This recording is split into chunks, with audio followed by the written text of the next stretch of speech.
Okay, we're on. Good evening. Welcome to the Sherborn Board of Selectmen meeting of March 6th. And once again, David Williams, our town administrator, if you could read the agenda, please. Sure. First thing we'll do is vote to approve or amend the agenda and add topics not reasonably anticipated by the chair 48 hours in advance. And we have one of those items from Pete Hoagland, Right. town treasurer. It involves a rollover of a bond anticipation note. Yeah, so I think we'll slide that in after Chief Thompson's section and before Carol Marple's section. Okay. Okay. And then public comment, and then Chief Richard Thompson, and recognition of Officer James Graziano, recent graduate from Plymouth Police Academy. And then start talking about the warrant articles for the annual town meeting.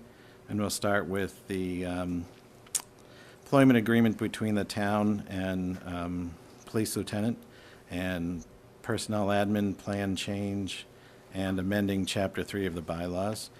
And then the town clerk's going to present her warrant articles on dog licensing change and a Saturday holiday change. And then the Agricultural Commission will be here to talk about their warrant articles with a right to farm bylaw and a change of a change in the charge of the Agricultural Commission. And then into the town administrator's report, we were going to look and hopefully finalize the Board of Selectmen budgets, look at the order of the articles, and look at the sponsorships of the articles. And then we'll look at upcoming meeting topics. And are we doing the appointment? Yes, he said he would be sending me the application. I just haven't received it yet. Okay, so we can still do that, subject to perhaps. Yeah. So there's considered appointment of disability advisor to the Disability Advisory Committee of Rich Killigrew, term to expire in 2016. Then any selectmen reports, selectmen minutes, approval of warrants, and set the next meeting of March 13th, and we can look at that agenda too. Okay, then we have executive session at the bottom. Executive session, yes. Okay, so we've amended the agenda to include the treasurer's bond anticipation note issue as previously discussed. So if everybody's good with any other amendments to the agenda? Vote to approve as amended. Okay, great. Any other discussion? All in favor? Great. So that puts us into public comment. Any comments out there at this stage? Mr. Higley, yes, sir. Please. Do you want the microphone and Sure. and the camera? Just the microphone. Okay. I just wanted to let you all know that the resident survey, we closed the online function, but we're still accepting paper surveys. If anybody's still got theirs or want to send it in, we'll send it into the planning board, to Gino. And if anybody still wants a copy, we still have blank copies. And we've been having volunteer sign-up nights and or afternoons.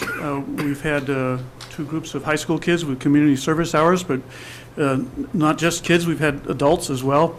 And next Tuesday afternoon, March 11th, 3 to 5 p.m., there's a sign-up for that, and for the evening, 7 to 9 p.m. next Tuesday, and then next Thursday, 3 to 5, and also 7 to 9. How do people sign up, John? Huh? How do people sign up? The easiest way is just email planning@sherburnma.org, and we'll send a link, and you just click on the link and sign up. I see. It's real easy. All right, great. So, and it's going well, so we'll, we're And a we're good number of entering- responses online, and what you've gotten the inbox so far of, I hard to honestly, tell, I yeah. haven't done any tallying, Gotcha. any analysis yet. yeah.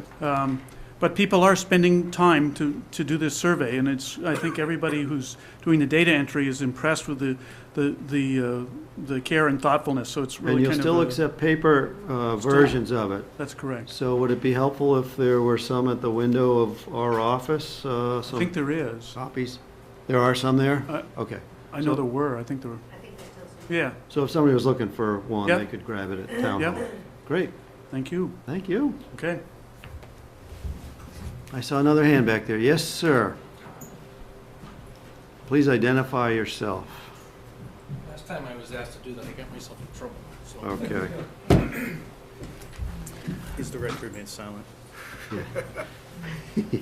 I just wanted to have Sergeant Ted Stone share what I thought was a really important effort among emergency personnel, frankly nationwide, involving a 7-year-old boy who was going through leukemia, chemotherapy treatments for leukemia in Rhode Island.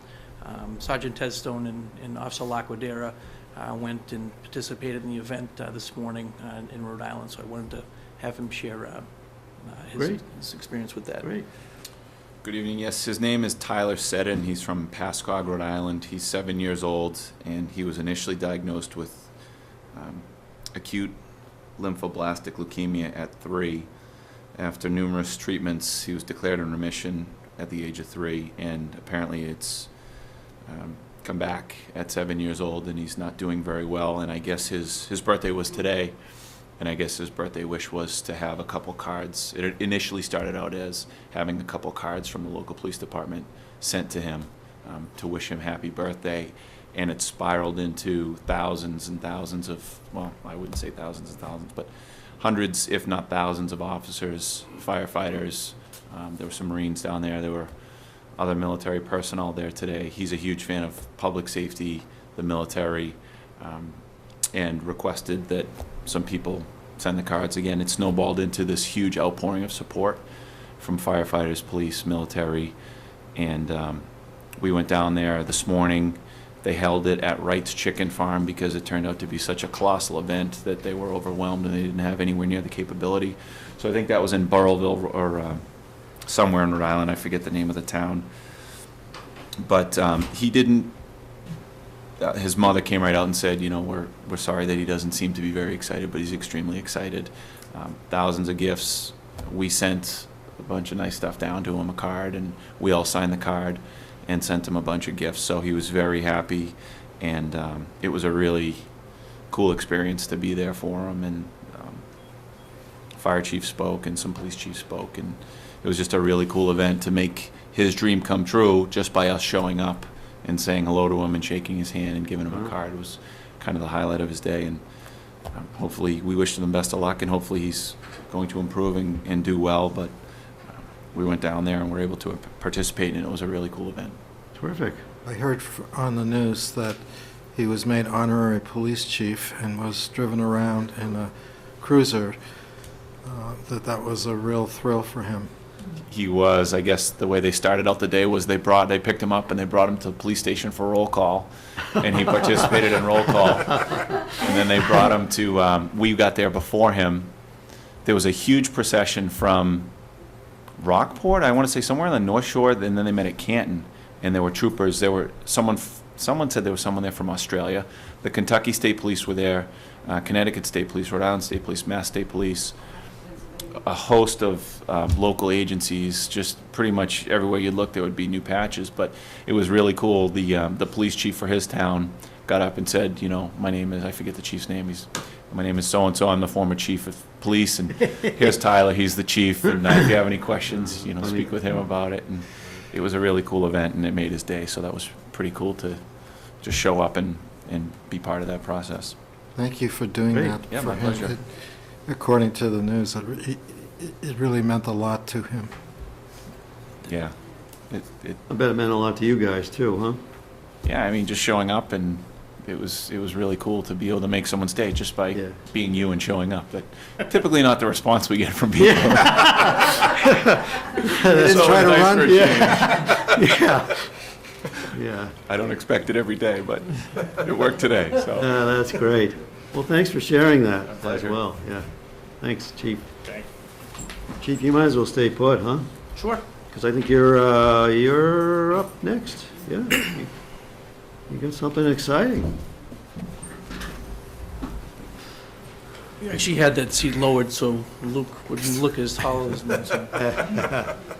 So, as the board is aware and the community is aware, we recently sent Officer Graziano off to a full police academy in Plymouth, and somehow he got through it. From what I understand, some serious physical training, and what'd you say, you dropped 115 pounds? Barely recognizable. But I wanted to recognize his efforts. and frankly, thank the town for supporting me sending him off to the academy. I think it's valuable. It's invaluable to the community and what we do for the town.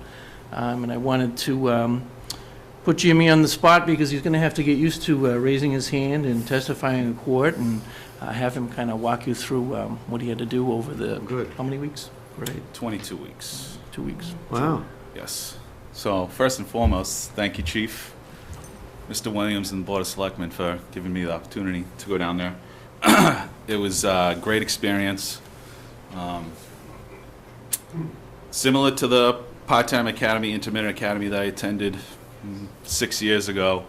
Obviously more detailed. We went through everything that we did previously: constitutional law, criminal law, domestic violence classes, firearms training, defensive tactics. We also had, as Chief mentioned, physical training 4 to 5 times a week, which was a great opportunity for myself. I was able to lose 30 pounds in the 22 weeks that I was down there. Wow. Grueling physical training, probably a little harder than T training that the sergeant went to. Oh, boy. I can't believe he said that. Yeah. Yes. You'll be walking a beat for the next couple of weeks. We also had to. We also had almost nightly homework assignments, 2-froms, not for just getting in trouble, for just keeping up to date with whatever our classes were. For example, when we did motor vehicle law, we were the 57th class. We had 16 laws that we had to memorize for the evening, and we had to write it out 57 times. We had to do that a couple times. It took about 4 hours of writing, but that's just an example of some of the things that we had to do outside of the academy. So we did not stay down there, but it was a 7-day week academy. Oh, no You've kidding. had to dedicate a lot of time Yeah. outside of the academy walls. And to touch on the training curriculum and the requirements that they had specific to the laws that they had to memorize, Jimmy, actually your final score, or your average for your test score, was 94 point something or other, right? Right. So Jimmy Did well. You did very well. A student. Very well, yeah. Like it. Yes, the work experience here helped dramatically, and actually halfway through the academy, the squad that I was assigned to, our squad leader was fired from his position, and the senior staff appointed me the squad leader, and I had that opportunity to lead the largest squad of our academy of 8 guys, and that was a nice opportunity to lead 7 others. Great. It was fun, and then I also had to write 2-froms whenever they got in trouble, and it put a lot of responsibility on me. It was a great opportunity. I'm sure I'm going to be able to use it in the future. So that was the third time you mentioned getting into trouble. It's the first time I heard anything about you getting I into never trouble. got into trouble personally. I had to write when other people weren't tip top. Every morning we had formation and inspection, and if your uniform wasn't up to par, you had to write. We also had drill and ceremony every morning after formation, where we'd march around the parking lot preparing for February 7th for graduation day. So now that you know how to do all these 2-froms, are we going to get showered, is the police department going to get showered with 2-froms? No, unless he wants to walk in the cold around the town several times. So Certainly what, not, no. explain the 2-from? The 2-from is basically everything's written to the director, and it's through whoever you're assigned. It's basically setting everyone up to write reports in the future. I see. So if, for example, if he showed up in the morning and his boots weren't polished properly, he'd have to send a 2-from to his squad leader, and it would have to go to the director explaining why, and just forces them to do some reporting. I see. Yeah. It should help dramatically on everyone's report writing, for all the writing that we had to do down there. Was there any training on this antidote Narcan? Narcan, yes, during drug identification, they discussed that. We did have an officer from Quincy who has utilized Narcan, from my understanding, the longest in the state. Yeah, And Quincy they is a use it pilot a program. lot. Yeah. They have a lot of incidents with. So you know how to administer that? They did not train us on that, no. We discussed it, but not enough that we'd be able to administer Narcan. Chief, are you going to have some kind of training for your men to actually administer the drug? Yes, I've been in contact with the fire chief, Chief Morrissey, because he's a paramedic. He can train our personnel on that, and we actually just we're getting into a regional agreement with Ashland and Framingham to seek some MAPC funding to purchase the product for our cruisers. So we're on our way. It's just going to take a little time. For the benefit of our listeners, this Narcan.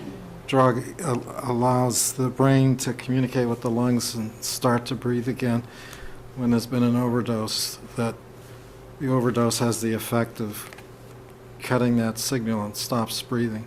Right. So it's an absolute lifesaver. And the chief has brought to the attention of the board his determination to make sure that we have that available here in Absolutely. Sherborn. Absolutely. So I commend you for that and for following through with some training for the officers. Absolutely. And as a side note, I participated in the Middlesex Chiefs of Police Association meeting on Tuesday, and the district attorney, Marion Ryan, had updated us and shared with us since January 1st of this year, Middlesex County has had 38 opiate-related deaths, which is not good. I believe in all of 2013, Middlesex County had 86 opiate-related deaths, so we're off to a horrible start. So Narcan is definitely going to be critical for first responders. Great. So both the police will be able to administer it and the fire? I believe so. I'm going to guess that Chief Morrissey is going to train his personnel as well, if they're not already trained. Great. Well, congratulations to you. Thank you, And it's good to hear about the leadership experience you had, because I know you're going to continue to be a leader in the police force here. The other thing I want to touch on too is when Jimmy came back, and of course, now that he's dropped 30-something pounds, he's... Yeah, did you have to get new unis and all that? Oh, no, he's all about physical fitness all of a sudden, Somebody pay attention to that, eh? He had asked me if we could maybe do something as a department as part of wellness. So we actually are coordinating. I actually spoke with Stephen Bliss, and we're coordinating with the school to utilize Pine Hill Gym so we can do some cross-training together. So we're trying to work that out. And they have a weight room at the regional school. I wonder if you can tap into that. I mean, they have the early morning. My son's been Weight hogging stuff. up that area. Yeah, I don't know what's available, but So, that's great. Well, again, congratulations. We're real proud of you. Yeah, I am too. Thank you. Thank you. great. Way to go. 22 weeks. That's pretty impressive. That's pretty impressive. All right, Rick, we'll give you a few more minutes. You want to wait for council? I think it's critical for Chris Brown to be here. All right. Well, we can do the, how about the warrant here? We have a warrant. You got all the answers, so all your We can sign the 10 questions. Carol's here. Yeah, yeah, Pete was coming, I think. I thought he wasn't. I thought he said Carol was. Was Pete coming as well, David? Yes. Oh, he is? Okay, Yeah, I misread yeah, that. yeah. So I have warrant 33. It's in the amount of $1,933,039.49. Do I have a motion to approve? I'm going to abstain. I didn't get to look at it. Okay, well, I'll second, and I've reviewed it, and David's got a little more review, but he signed off on it, and nothing jumped out at me on this one, so all in favor? Great.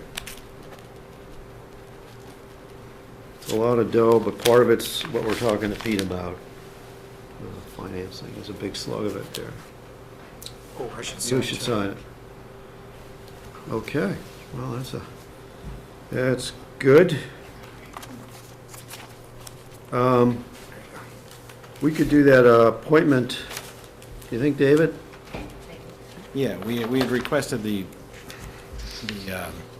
Are they coming? Anybody She- coming from no, there? Oh, okay. no, this was just a request forwarded to us from the Disability Commission because he was at the meeting, Yep. and they said that they would put forward his name recommending for the vacancy. Well, I'll make the motion since this whole disability committee is one of my Near and dear to your heart. Yep. projects. Yep.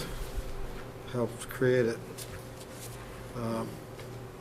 By the way, before I make the motion, I've been constantly pushing to make that into a statutory disability committee as opposed to an advisory committee. There's a general law that the town can accept at town meeting that makes it. Makes it a commission, disability Yeah, commission. and because that has a lot of formal parts to it in the statute, there's been a reluctance to have to comply with all of that. So that's why we have an advisory committee rather than a disability, formal statutory disability committee. But at some point, I'd like to make that permanent so that it's a fully, So we might want to put that on the docket for next year unless Right. you were urgently wanting to do oh, that, no, Paul. no, no, no, Yeah, no. okay. They're not ready for it. Yeah. The committee itself. So anyway, I move that Rick Killigrew be appointed to the Sherborn Disability Advisory Committee with a term to expire in 2016. Second. All right, any other discussion? All in favor? Great, congrats. It's always great when somebody Appreciate it. steps up to Yeah, volunteer for something. it's terrific. Chris will be here in 2 minutes. 2 minutes, okay. Well, we can talk about the next meeting. We've got a meeting on the 13th, which is next week, right? Yes. And We starting that meeting early? we're starting that early because 5 to 7. 5 to 7, that's, thanks for reminding us. And so we were gonna, what are we gonna do there? Well, you had asked a couple of weeks ago to bring in some financial information. So Yes. we'll review the GASB 45 report and the draft auditor's report. And I'm just looking for, the Cliff Notes version of what we're looking at, which we may then want to consider doing some things, particularly in time for advisories, public hearing and so forth. Oh, okay. Especially on the GASB thing here. Okay. you know. And then Ruth, The the 6 town month accountant, was report, going to be yeah. in with the 6 Great, months. yeah. We have a proclamation for 2 Eagle Scouts, 2 proclamations. I Oh, should say. wow, Connor Ryan Donovan and Joseph Thomas Sowen. wow. Route 16 school zone speed sign discussion, Okay. and then an internal borrowing from the treasurer. And then the affordable housing discussion and housing production plan discussion that We we may, had added yes. from the public comment from last week. Will we be able to, will you have some information for us to be smart about, for those of us who aren't smart about it? We're trying. Okay. It's not, Gino We're has some also- experience. We're jammed to, we're really restricted to this 2-hour meeting. Yeah, So we might, once you see how you're progressing and how this meeting's shaping up, we might want Right. to do a little, yeah. save that for a time when we can devote the time to it. Or if we get into it and run out, We'll, you may have to schedule another yeah, meeting. okay, we'll see where that But goes. Gino, did we ask Gino to be at that, Diane? Gino's Yeah, and I Okay. believe, I just spoke to John Higley Higley, about yeah. coming as well. So here's Pete. Yeah, Here's Pete, we could do the borrowing. yeah. And then the standard minutes warrants. Okay, so that's a pretty full meeting. That's going to fill the 2 hours, but I think it'll be good for us. The only other thing is we'll have our standing discussion of where we're at on warrant and Right. budgets and so forth. And at that point, well, when we get into that tonight, we'll be talking further about taking positions on things Yeah. and so forth. Yeah. And then we okay. have a tentatively an executive session on that agenda. On that night, yeah, okay. All right, great. While we're still waiting for the chief, can we bump, oh, you're good to go. Oh, great, perfect. Sorry, I didn't see you.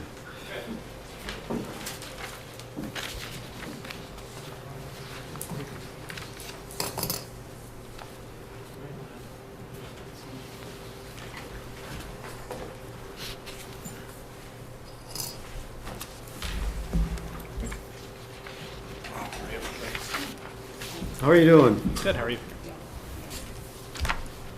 Go ahead, Chief. I'll let you introduce Chris and tell us what you're up to here. and Sure. see where it goes. This is Chris Brown. He is one of a few attorneys that work for Town Council, Petrini and Associates. And Chris has been invited here to answer any questions of the board on the warrant articles specific to entering into a contract with Lieutenant Bento. This is basically a continuation of the article from last year's town meeting that created the position. Yep. So this is, I think, 3 separate articles, right? Right, so if you want, I can just briefly That would be great. If you explain gave purpose us of the them. overview, that'd be terrific, Chris. So- Thank you.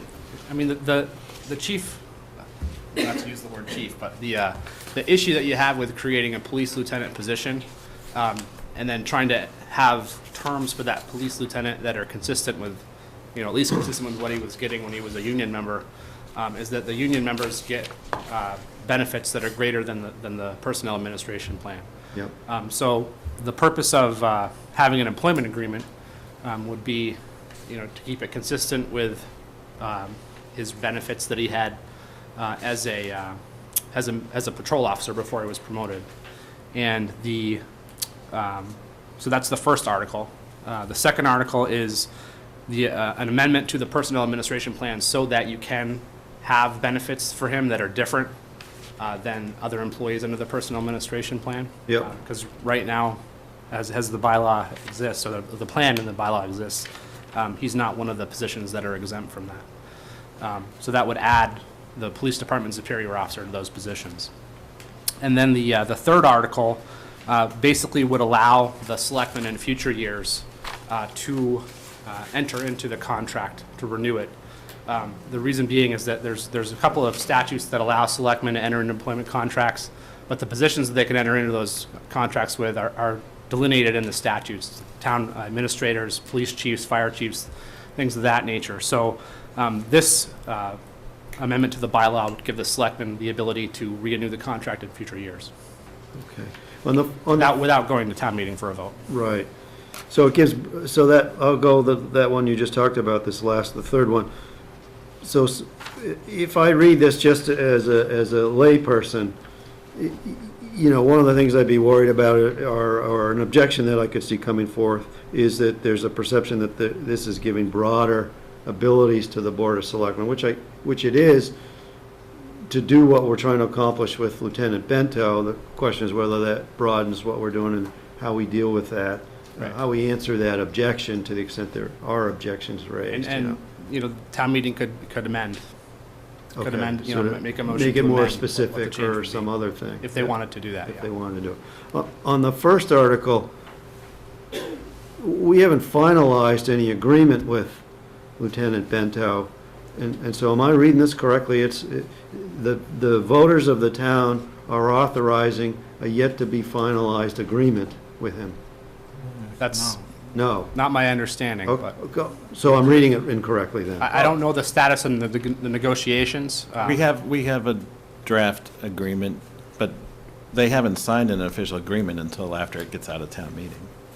Right, you wouldn't be able to sign it until town meeting. Until town meeting lets us do that, right? We have a proposed agreement. Yeah, Right. but I don't know that that's the same one that you're familiar with, right? There are two floating around. We don't, we've done them in an executive session, so I don't want to get too deep into it. But it's a chicken or the egg. I am a little bit concerned about the logistics on this one. Not from the wording of the article, but more about what we best be doing before we get to town meeting and people say, we approve a contract that we still haven't, we and Lieutenant Bento haven't really gotten on the same Okay. page with. And my recommendation, Mr. Crusoe, would be for the board to have a future executive session to sort out Yeah. which contract Yeah. the board Okay, is that- okay with. But the town meeting's supposed to approve this sight unseen. No. No, once the board decides upon a contract, sorry, I didn't mean to interrupt you, but they would, that would be the background material for that The town meeting warrant. would get to see the, Correct. The contract. As, Okay. as I understand your legal analysis, the statutes don't, there are general laws that give the Board of Selectmen power to enter into multiple contracts. Those statutes don't apply to a police lieutenant. So rather than going to the general court and getting a change in the laws, he's determined that town meeting can authorize us to do that contract That's not what number one is doing. No. No. for, That's not what the first one's doing, Paul. The first one is the town approving the employment contract. right. That's what he's saying. That's we not have- authorizing us, that's the town approving it. They're gonna wanna see the agreement, that's the question. I Right, asked. but because I this- didn't assume that town meeting was going to pass the third article. So if they don't pass the third article, they can still approve the contract. Okay. If they pass the third article, then they could, if they do that before the other one, then the board could approve the contract, or the board could renew the contract if it's already been approved. This is the order that they should be in? Maybe not. Yeah, it Maybe, doesn't yeah, maybe sound like not. it. I don't have them in that order on my warrant. Yeah, I mean, I have them as the employment agreement, then the amendment to the personnel administration plan, then the amendment of the bylaw. I'd move the first one down based on how Yeah. you just described it. Yeah, and I apologize for coming up with these questions, but I didn't look at this until earlier this afternoon. And so that's when I really look at things, right? But this presupposes that we finalize this contract and we make it available, post it on the website. Right. Right. And I would say that this is a long time coming. We owe it to this employee. He's been hanging around for a year and a half. Yeah, we're just trying to get it done and done in the right way there. Right. If we wait another year, the contract will expire, so. Yeah, then we can start fine. fresh. Well, as you were speaking, I was watching his face turn more red, so. No, no, but part of the point is that, there are two versions floating around, and we got to figure out where we're at.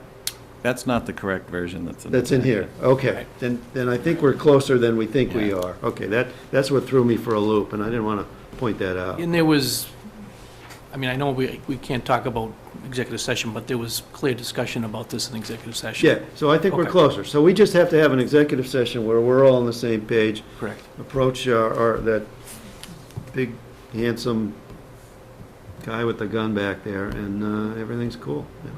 This was a draft and it was never moved forward. Yeah, so And that's. and I don't know what the other that's- draft says, David, but just to Yeah. point out, apropos of the conversation we just had, this contract itself calls for town meeting approval of the contract. Yeah, So if that's not the intent, that shouldn't be in the contract. Right. yeah. All right. Well, just to confirm, are you saying we don't need to adopt all three?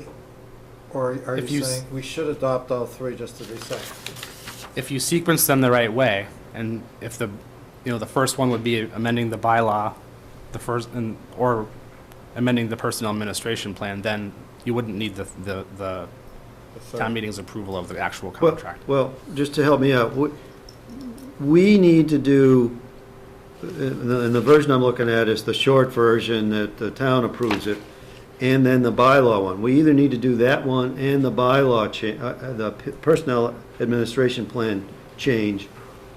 In both, either case, we have to do the PAP change, correct? Yes. Okay. So the order I had was the Board of Selectmen Authority article, and then the certain exemptions Okay. under the PAP, and then the So, contract Reverse agreement. the order of this page. Of what we've gotten. No, it's correct in your warrant, In the, yeah. yeah, the order. Okay. As long as that third one is before the contract, I think.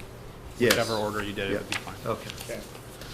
Okay, I get it now. The third one is before the So contract. as long as the contracting authority changes before the employment contract article, We don't have to do the employment wouldn't have to contract. get to the employment contract article. As long as it comes out of the Oh, right, contract right, itself. Right, it can be stricken from when it's executed, correct? Okay. Now, should they be signing that contract and then bringing it to town meeting? Because I was assuming that We they can't- we couldn't can't sign the contract until after. Right. So you're bringing in, we're not really bringing a executed Right, contract. it's not like a collective bargaining agreement, it's an Okay. actual contract, So, so. so let me just be really stupid. In that first short one, to see if the town will vote to approve an employment agreement, shouldn't it be a draft employment agreement? Isn't it? I mean, it's semantics, a proposed, thank you. Because it's not an agreement until we sign it, we can't sign it. It's this crazy convoluted catch-22 here. Yeah, that works. Okay. But it should be the one that's agreeable to. Absolutely. yeah. Peter, who makes that change? Is that something that town council is going to send us, or is David making that change? David's going to make the change, I'm and just concerned with things Barbara falling will through the continue to review Okay. this. Yeah, Because I don't see that being written down anyplace. got in my notes. Okay. Doesn't mean we'll follow through, but I got Where is my- it in the proposed warrant? It's on page 2, Article 11. See, now we're getting into the paperwork, and we apologize. It's tedious for everybody, the audience, the viewers, and all that, but this Yes, I is see. the Well, there are other reality of... channels. I mean, if they don't There are like the this, other there are reality. more exciting things on other channels. It is in the right order in the warrant. So, So we like the order that's in the Baseball warrant, lessons as time, David yeah. What's that? says. Baseball lessons time. Yeah, great. All right, I get it, I so get we're it. good. Yeah, we're good. Thanks so much on that. Okay. But can you Yeah, what do you need? Can you repeat that language change? So it'll be in that third one showing in the warrant, Yeah. to see if the town will vote to approve a proposed employment agreement. Where it says an employment agreement, just insert the word "a" proposed. Okay. All right? It's on the third page. Yeah. So if we do those 3 articles, we are done. We can, There isn't anything else we're going to find out after we sign the contract that, whoops, we need something else. This is everything. This is what you need. Okay. that'll be great. That's all that matters to me, just to make sure that Acting Lieutenant Bento is treated fairly, and I know that the board supports that, so Absolutely. I appreciate We're it. 100% behind that. Yeah. Yeah, that's the point. Absolutely. And he's been very patient on this. He's had me in a headlock for almost Yeah, a man. year, just so you know. And, but we will get it right, finally. Thank you so much. Thanks. All right, Pete Hoagland, I have you up next, ahead of Carol, but Carol's here to witness what we're going to do, okay? So, Pete, you want us to do a $790,000 bond anticipation loan renewal. So it's a renewal, it's just due, comes due March 12th, and it's $790,000. It's a bunch of articles that were approved at town meeting last year, but it's not all of them. For example, we had approved the cell tower equipment that you haven't been borrowing because we haven't been paying anything for it. We do have a few in here that are still up in the air. I don't know that we're like the fire department, HVAC, we're still, that's still in flux, but we're borrowing a slug for that. But you have no information not to borrow at this stage of the game. So Couple he's- questions. Oh, go ahead. All right. He's negotiated the sale of a $390,000 bond anticipation note at 0.65% to Century Bank. And he's gotten a variety of bids on this, or sought bids, yeah. bids, and this was the lowest interest rate. It looks like it's the only bid. That's what the question I had. Did the other banks just decide they didn't want to lend to us, or is this the renewal? And lending to municipals around here is very tough. Actually, I've had conversations, I've had conversations with the DOR about this about 6 or 8 months ago. They're concerned about it too. Banks just don't seem to be bidding on these small municipal. Century Bank is the one who had the borrowing beforehand. As the note was coming due, they were rolling over. So they were willing to go ahead with this. And the other question I had was, and I saw in your email, Pete, you mentioned this came up kind of last minute because you got a notice from the bank just recently about the renewal. Was that? I didn't. You didn't get the notice, but don't we have a system so we know when these things run, and there's a tickler, so a month ahead of time or The something? tickler has always been, for my 36 years that I've been the treasurer, has always been the bank. I have in my file an invoice from the bank. This is the first time we've ever had this happen. Maybe And Dave is a better way to. and I missed it. Try this We stuff. caught it so that we. Well, I'm glad we caught it, but I wouldn't rely on the mail, so I think we ought to just know when these things are coming up so we can get them done. Right, yeah, I think your points So are can well I move taken. to approve the sale of $790,000 bond anticipation loan renewal with interest at the rate of 0.65%. to Century Bank at par as negotiated by the treasurer. Okay, great. Any other discussion? All in favor? And you're witnessing us, Carol? All right. so I'm gonna Absolutely. Sign right here, okay. You need to see my driver's license? Absolutely, definitely. So I'm signing, Two we're forms signing of three things, or I'm signing, I guess we're all signing three items.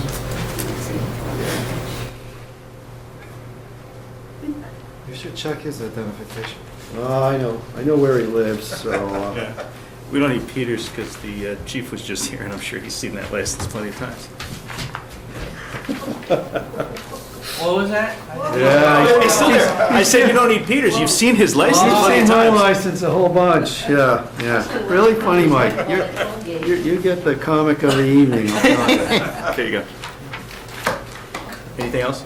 No, that's all we have to sign, I think, right? Then we're up with Carol, who's gonna educate us. Three Further. places, right, Peter? I signed 3 times. You just come in like it. Pete, 3 places? 3 places we sign? Two different documents.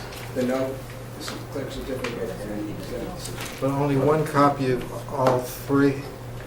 There's only one copy. That's all you need, is one. 3 documents, a signature, each one signs. Okay, I got All it. right. I did just our- wanted to point Carol. Yes. This was on Bento's agreement. The last time, the information that was in there was from Chris, and that he basically sent over the last agreement that he touched. I understand. So, and we had met later. And we had talked tossed that about out. what that was presented to us previously. Right, Yeah, so these are the copies of the. okay. So And we these had are the some latest questions. version. The chief gave us some background information and Right. helped answer some questions. You get the little paper clip, is that all right? So That's great. Is this a That's different one? This is the That's actual the one we should be looking at, okay? That's the Yeah. one we're trying to make happen. And this doesn't say that the town meeting is approved. So we'll take that Thanks, up Peter. as quickly as we can. Okay. Sorry, Carol, it's just That's okay. shuffling and shucking and jiving. All right. You're still in pretty good shape time. Well, we are, but we did, if you notice, we had 6:30 PM, we started talking about warrant articles, but there were no other times given, so Oh, I can't know. tell you whether Very we're, crafty. I can't tell you whether we're on track or not. Okay. You have listed the first one, the Saturday holidays. Okay, So we'll tackle that one first? sounds good. All right. Well, the reason I put this forth is because several times during the last slew of special elections that we've had, deadlines have fallen on Saturdays, which means that either I need to be open till 5 PM or 8 PM on a Saturday. The deadlines for, just a couple Well, of examples. let's take one for an example. Last day to register to vote for Okay. a special election fell on a Saturday. Okay, Because we're one of the few towns who have not accepted 41-110A, I actually had to staff the office from 8 in the morning, or 9 in the morning until 8 at night, which is an unnecessary expense.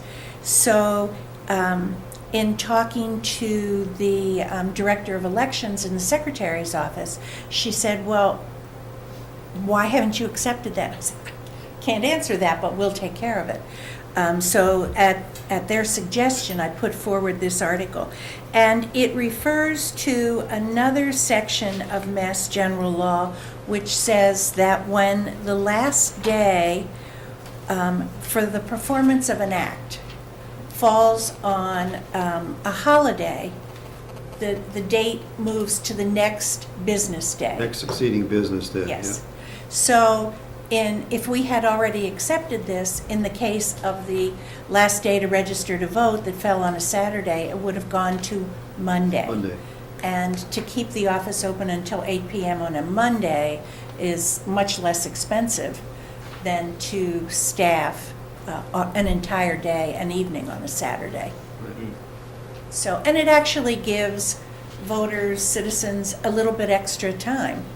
And so does this, so many other towns are doing this? Oh, most towns accepted this a long time ago.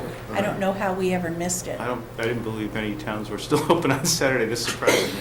Yeah, this is, And just out of curiosity, and don't throw anything at me, but on Fridays, so if the thing is closing on Friday, how do we typically handle that? We would staff something like that? I usually come in. I got you. I Because we're usually- otherwise not open on Fridays, right? Yes. Yeah. Most deadlines that ever fall on a Friday are simply a 5 PM close rather than open from 9 in the morning till 8 at night. And so we're not required to stay open all day. Yeah. Only to staff some afternoon hours and be there at 5 o'clock. All right, so the real purpose is to avoid having to deal with Saturday activities, moving it off to the next business day. What threw me off was to treat Saturdays as legal holidays and whatever that meant. And Well, it's in because- the terminology of this NOI, which isn't what you're bringing It's forward. the statutory terminology. Okay, great. Any other thoughts on this or questions, gentlemen? So if we have a Saturday meeting, do we get holiday pay? Well, that's the question, that's what I was wondering, yeah. Paul, you probably get maybe time and a half your normal pay. Yeah, it's a big zero, yeah. Well, I've been spending mine, I'll tell you. And you can also see the language it came straight from town council. Right. On the warrant article language, which On is the very warrant article brief. language. To see if the town will vote to close public town offices on Saturdays in accordance with the provisions of Section 110A of Chapter 41 of the general laws, or take any action related thereto. So we're not creating any additional benefits or any of that sort of thing, right, David? Is under this sort of story, we're saving money, not Save a little creating money spending. Just, if it's a legal holiday, I wonder if that has any implications for like, open meeting law.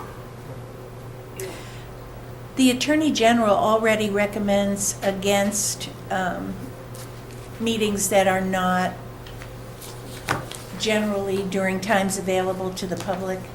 So I actually asked that question, and they said they didn't see any implication on You're talking that. about the posting, Paul, that we now would have to count Saturday? I think we count Saturday anyway. Advisory has Bloody Saturday, for example. Oh, I We see. meet on a Saturday. Yeah. And if now Saturday's a legal holiday, first, should we be having a meeting during a legal holiday? And number two, if somebody is hired to take minutes, does that person get That's double what I'm wondering. time as holiday pay as opposed to ordinary pay for being there on that Saturday? The language in the statute is may. Well, Any public office in city or town may remain closed. The other thing is the references to the deadlines in Chapter 4, Section 9. That's just a question of the last day for performing an act. It doesn't define holidays more generally. It's saying it's as if it were a legal holiday, but we're not calling it a legal holiday. When you're counting days, it's as if it were a holiday, or when the day for performing an act is that day, but it doesn't redefine what the holidays are to pick up Saturdays in a more global sense. Yeah, that's the real Yeah. concern. Does that answer your question, Paul? Or still worth, I mean, we're not taking a position on it or anything tonight, but so to the extent you think we need a little more research or input from Barbara, we can get that, right? I gotta figure if most of the other towns and cities in the state adopted this, though, we're on solid ground without it. I know, but we're very protective Yeah, of no, having to I'm looking create. at the actual language of the statute. Yeah, This is the first time I've looked at the statute itself, but it says, except as otherwise provided, when the day or the last day for the performance of any act, including the making of any payment or tender of payment authorized or required by statute or by contract, falls on a Sunday or a legal holiday, the act may, unless it is specifically authorized or required to be performed on Sunday or on a legal holiday, be performed on the next succeeding business day.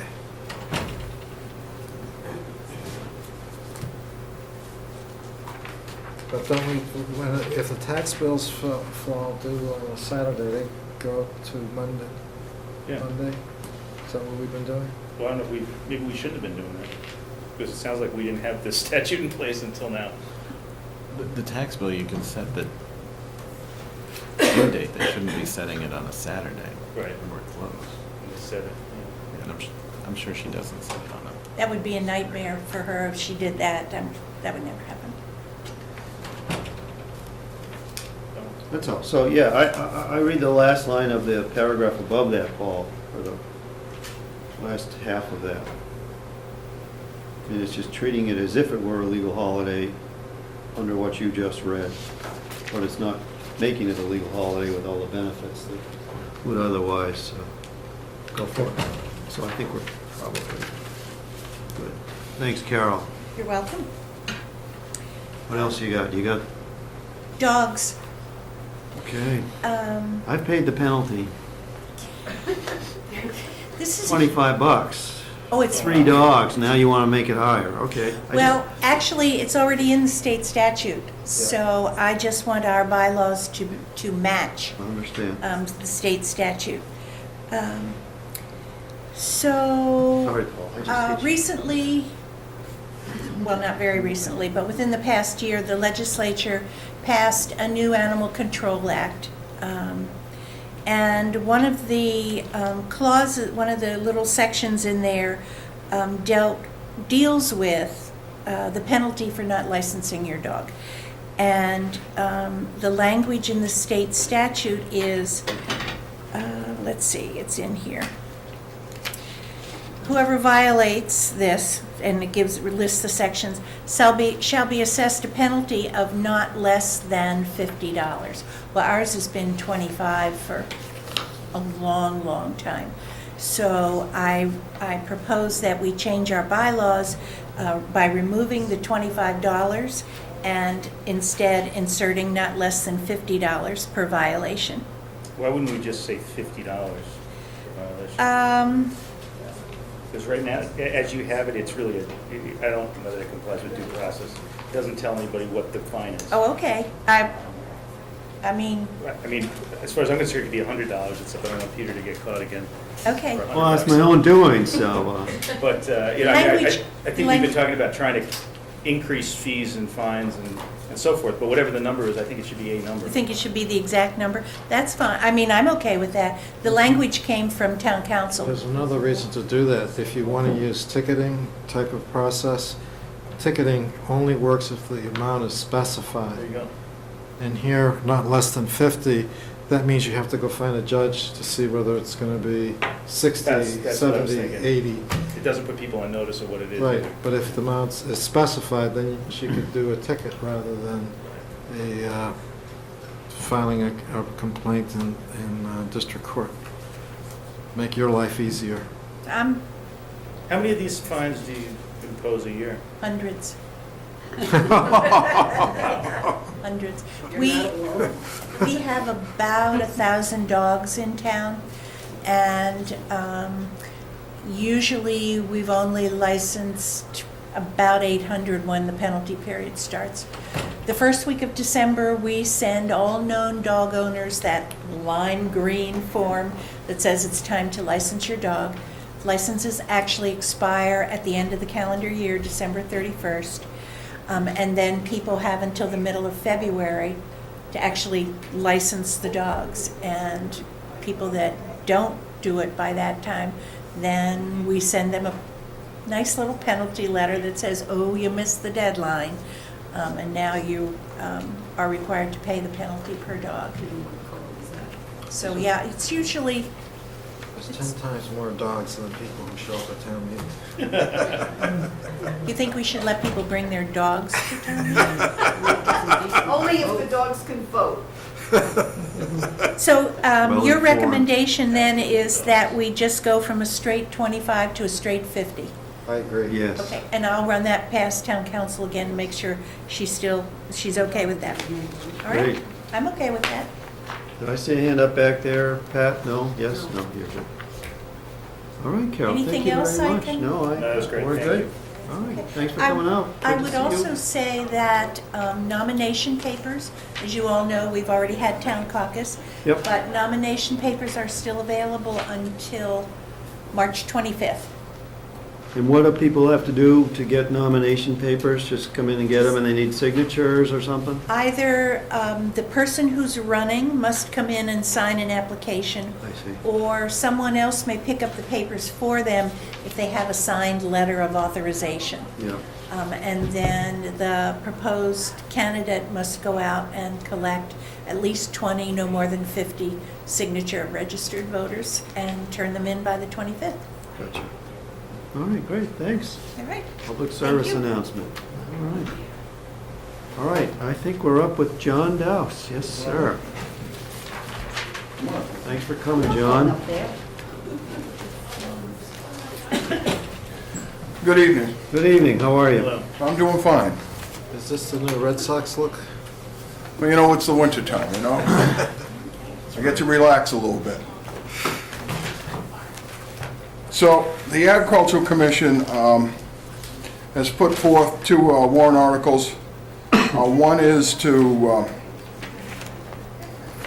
put back in the original wording of the original warrant article that was proposed back in 2011.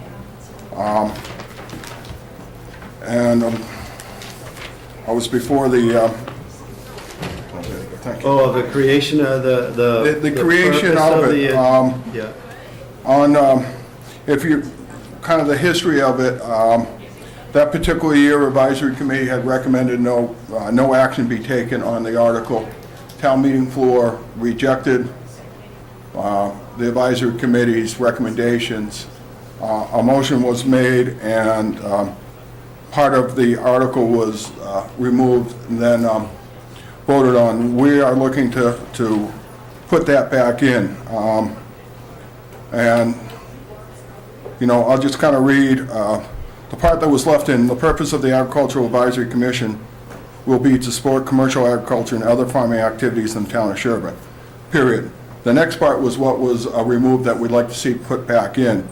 The commission duties shall include, but not limited to, the following: serve as a facilitator for encouraging the pursuit of agriculture in Sherborn, promote agricultural-based economic opportunities in town, act as mediators, advocates, educators, and/or negotiators on farming issues, work for the preservation of prime agricultural land, and advise the Board of Selectmen, Planning Board, Zoning Board of Appeals, Conservation Commission, Board of Health, Historical Commission, Board of Assessors, and Open Space Committee, or any other appropriate town boards on issues involving agriculture, and shall pursue all initiatives appropriate to creating a sustainable agricultural community. The wording for this, I had gotten through the state. Mass Department of Ag Resources is actually does a lot of these things, so that wording was more or less came from the state.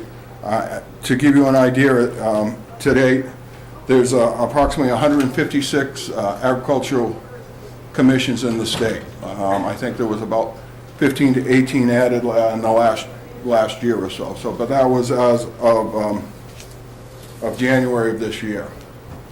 And as I said, I think it's important that we have, you know, someone there to look at it. There's been a few things that have gone on that I think the Agricultural Committee could help with. I know there was a lot of discussion with Conservation and Hudson Walker about a parcel of land underneath the Conservation, which would have been good to perhaps come up with one set of thing for all town land and not have to have one separate thing here, and that would have been open for anyone, not just a select individual. There are some other lands that are being hayed, that there's been some little bit of issues with, you know, being able to put nutrients onto the grounds to make them more profitable. That I feel the Agricultural Commission could help work on a proposal that would be good for all parties, and not that. John, what's to prevent you from doing that now with the current wording? The current wording, all it says is, you know, the way it stands right now is the purpose of the Agricultural Advisory commission will be support commercial agriculture and other farming activities in the town of Sherborn. That's it. Well, if I could jump in here a little bit, I Yep. was one of the, with Jonathan, the supporters of this article, and the language came out because all the boards that are listed in here, and there's a whole list of boards, some of them felt that they hadn't had a chance to understand what Yep. they were getting involved with. Was it a burden on them? What was the responsibility is going to be? How did it affect them? That there was a communication issue. Yeah. So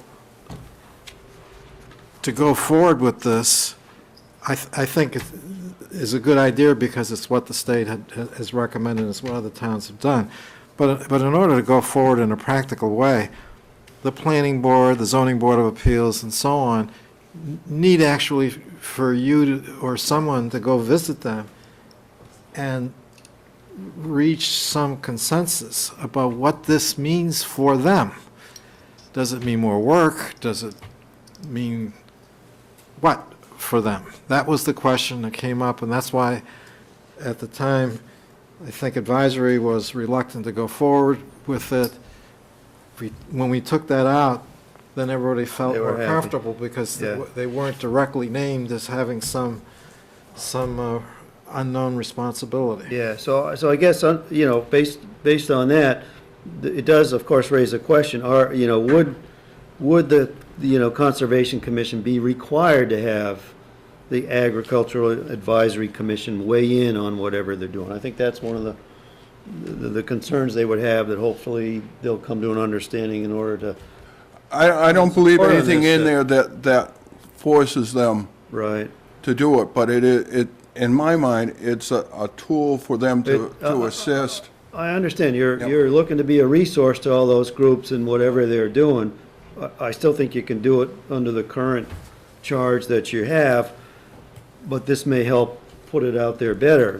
There is one word in there that, particularly as we talk about the right to farm thing, that causes me to, I just still, I scratch my head, is the word mediators, because there's talk of mediation or whatever in this other guy here. So then it becomes, are you guys the betwixt and between when there's an issue that's raised from an abutter to a farm under this right to farm thing, which I don't want to jump right to that. Well, I think it does kind of go a little bit hand in hand. You hope that the mediation can avoid perhaps some of the legal costs the town has occurred over the year to do it. I've been on the commission about a year and a half at this point in time, and we're starting to really, we have a very good working group that we're starting to get our feet under. We're joined the Mass Association of Agricultural Commissions, and we're starting to do some networking in there. Through that organization, we've had, we discovered that we have access to UMass. UMass Boston, they have a mediator group that will help with agricultural issues. It's free to the agricultural commissions if they choose to partake in it. As I'm sure all you gentlemen are aware, mediation isn't, a final saying in anything, but hopefully you can mediate something out rather than having to go through a court system or something like that, and perhaps save the town some time and some resources. Yeah, I was those gonna- things. I was going to say, I'm in favor of this. I think it's a great idea. I think there are situations I'm aware of where mediation would have been By an helpful, or would be helpful, agricultural and commission? frankly would take pressure off of boards in town that are now called on to make decisions which are really sort of private disputes about farming issues which come to the Board of Appeals. I And we've gotcha. had multiple of those. Yeah, okay, so, I'm trying to Doesn't mean relate it's to good, doesn't mean it's going to examples. work, but I mean, I think sometimes early involvement and maybe some, So take open an discussion on example- both sides Yeah, so could take make an a difference. example in the zoning board the Board of Appeals, and you're dealing with some issue like that, and this capability existed, which apparently doesn't today. You would what? Push the people off to Well, we are, deal with them? with zoning board, and I'm sure with planning board and other permitting boards, if neighbors come in, you always encourage the applicant to try to work it out with the neighbors first Yes. before you're the board has to make a decision, because Yeah. somebody's not going to like the decision otherwise. Yeah. And so this becomes, in the past, sometimes the board itself tries to play mediator or, suggest conditions that people can work together with. I would think the folks on this commission understand the problems and the issues maybe better than some. Now, I have my own concerns about the right to farm portion of it. Yeah, we'll get to that, But this yeah. piece of it, I don't see a downside for the town really on this at all. Sure, Susan. Oh, I'm sorry, Susan Tyler, member of the Ag Commission. As far as working with other boards, in my tenure on the Ag Commission, we have been trying to work with the Board of Health on manure regulations and clear that up, because Manure regulations, yeah. manure regulations that are in the bylaws, and that was created, that regulation on manure, for example, was created before there was an Ag Commission. Right. And people that know me know that I might just show up at any old meeting, and I happened to show up at a Board of Health meeting one night when they were discussing this. And amongst themselves, with no agricultural experience on that board, they were going to be regulating 25 pounds of manure. Well, I might as well get a wheelbarrow and run around behind the horse. So there needs to be the input. And so that, there was that, and then, so as far as working with another board, but there's nothing that says that the Board of Health has to come to us. Yeah. But they need to know that we're available, and they do now. The Planning Board, I went this past Wednesday with John Hinckley, the chairman of the Planning Board, and we went to I guess a swap, the Southwest area Yep. planners, and there's a whole program that's going on at the Metropolitan Area Planning Council regarding agriculture and the Smart Energy Smart Toolkit, regarding agriculture and supporting agricultural commissions, creating the right to farm bylaws, because they're looking at the agricultural lands as necessary and good, and they need to support them again. And it's good for the towns as far as the amount of open space, the help with the tax rate, because for every acre that's on a farm is not an acre with a house on it. So there's a big push at the state level.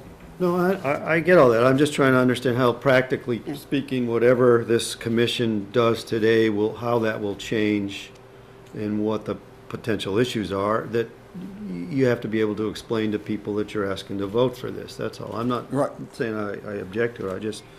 I'm just trying to think how it works. And this is I a would also think commission. it provides a forum for the agricultural folks in town, whether it's business or hobby farms, to kind of self-police too. If somebody's a bad actor or gets out of Yeah. line, Yeah, there's a peer group that's got some say in how these things are handled in town. yeah. All right. This is not in our bylaws, this group. This is just a commission we've appointed. No, this Authorized. is a bylaw. This is a bylaw Yeah. in the town's bylaw. Why couldn't I find that? I looked for it beforehand. Yeah, as I said, I believe it You're not. was done. No, yeah. But it was created by town meeting. It's not It a was commission created. It's a commission town we meeting. appoint.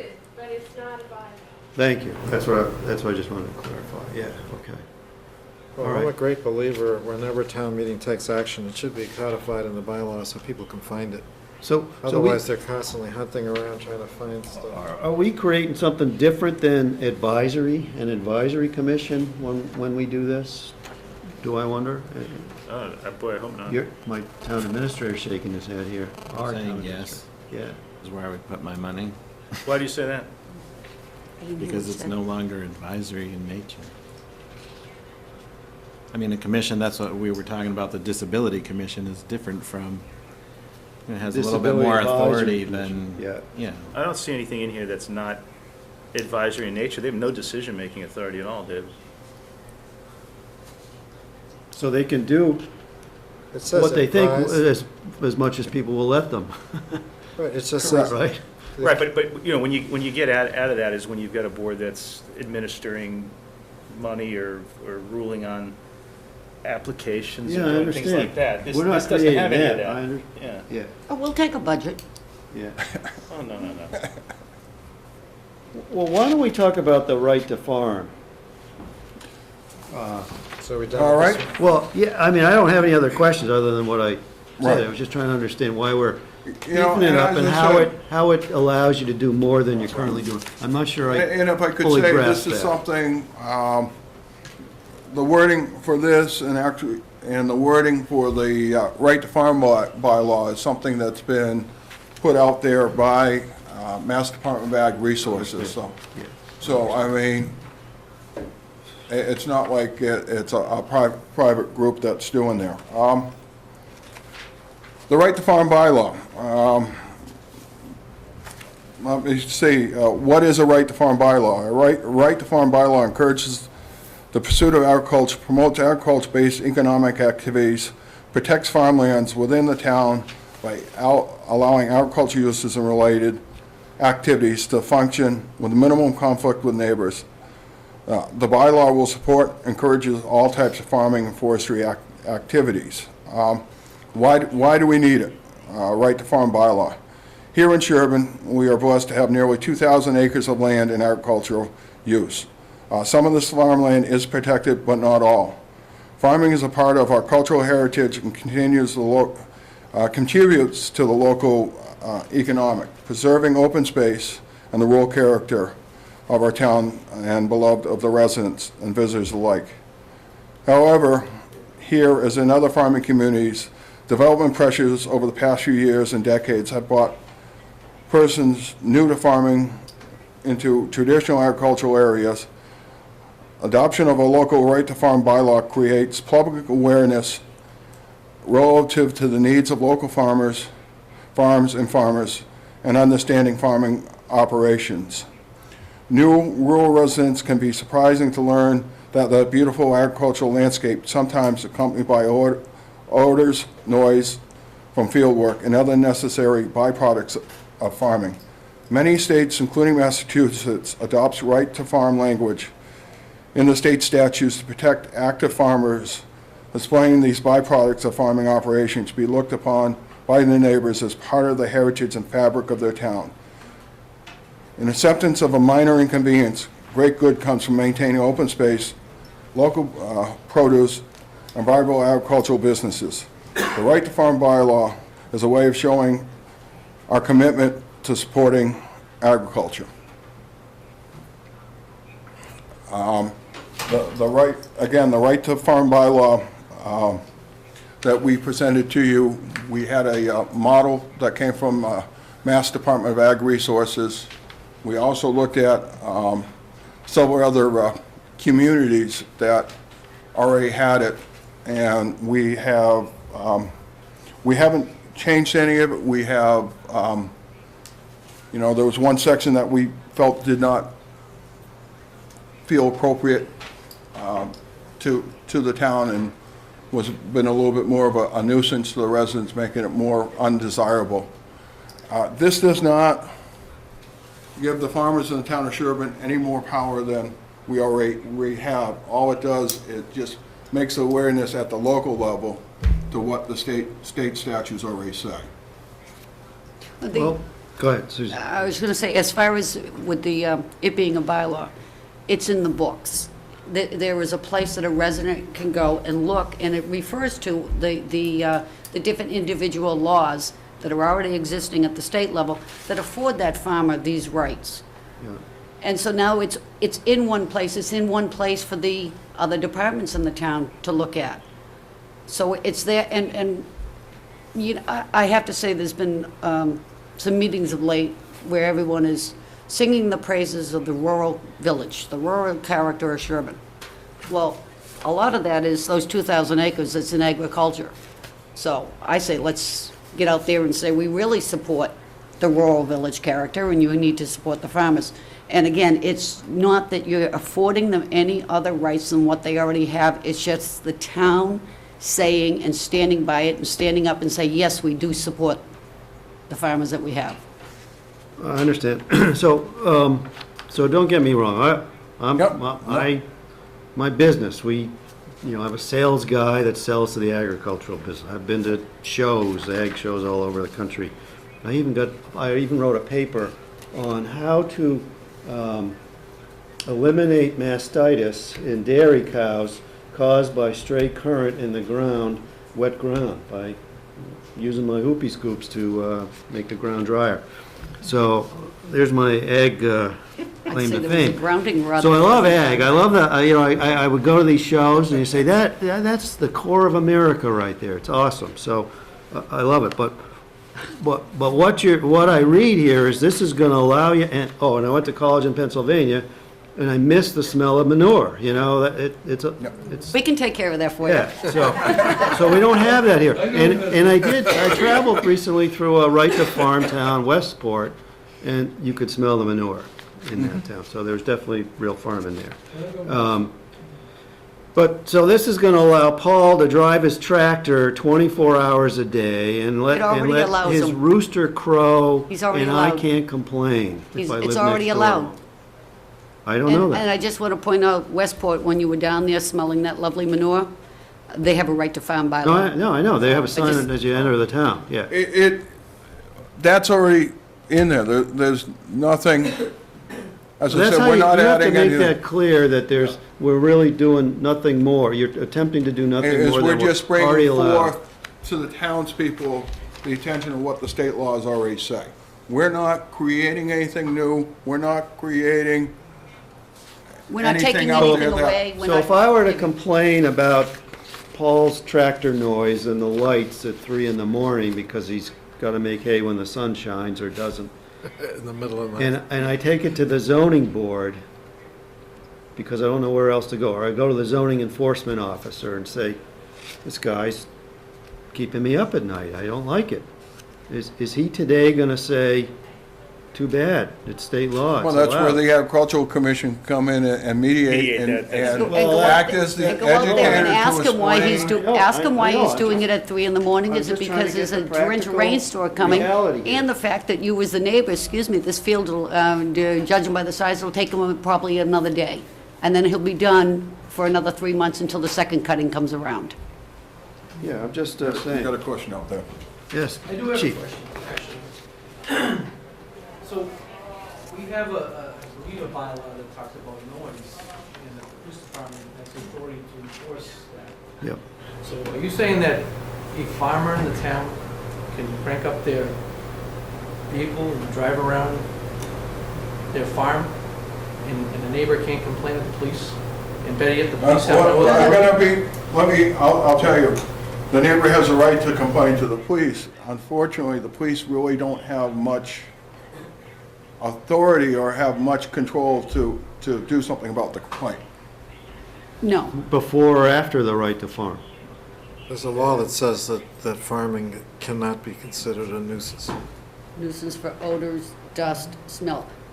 But you would also have to say, to the situation that the chief just mentioned, it's a matter of, is what the farmer doing Right. related to his actual production of his agricultural product? And then is it also part of the best management practices for what he is doing? So And now- then certainly the Just to carry on with what you're saying, Susan. So now you're placing the burden on my officer to determine whether or not a farmer is farming? I mean, that just doesn't make sense to me. Maybe he's doing a joyride. Really? 3 sheets to the wind at 3 a.m. Right. to use the Speaking from analogy. experience? If someone's doing loop-de-loops at 3 in the morning, But this is from a serious standpoint, though. Yes, From no, an I- enforcement yeah, standpoint, yeah. I need to know that. Right. And my personnel need to know that. That's important. So I think if you're if saying I that, could, go ahead. Rick, I mean, I know that they've received phone calls on me spraying in the orchard. No, you don't have to, this was in the past, maybe before you start. And the cruisers pull down the road to see what the complaint is, can see that I'm in the middle of the orchard and what I'm doing, and is very easily able to determine. I mean, there are going to be times where the person's just out there driving around and creating, but hopefully the officer's smart enough to do it. But as I said, it's, and oftentimes, you know, a good farmer, you know, if a police officer comes up and asks me what I'm doing, well, you know, I need to put the spray on, I got full bloom in there, I can't be in the orchard during the daylight because I'm worried about bees, that's why I'm spraying now, you know, to stop and ask the question, and then can make that Well, determination. It is, as I said, as part of the agricultural commission, is you know, if you got a complaint like that, that's where the mediation comes in and the Yeah, but education. Jonathan, the mediation is not gonna Yeah. do my officer any good at 3 o'clock in the morning when they pose with this issue.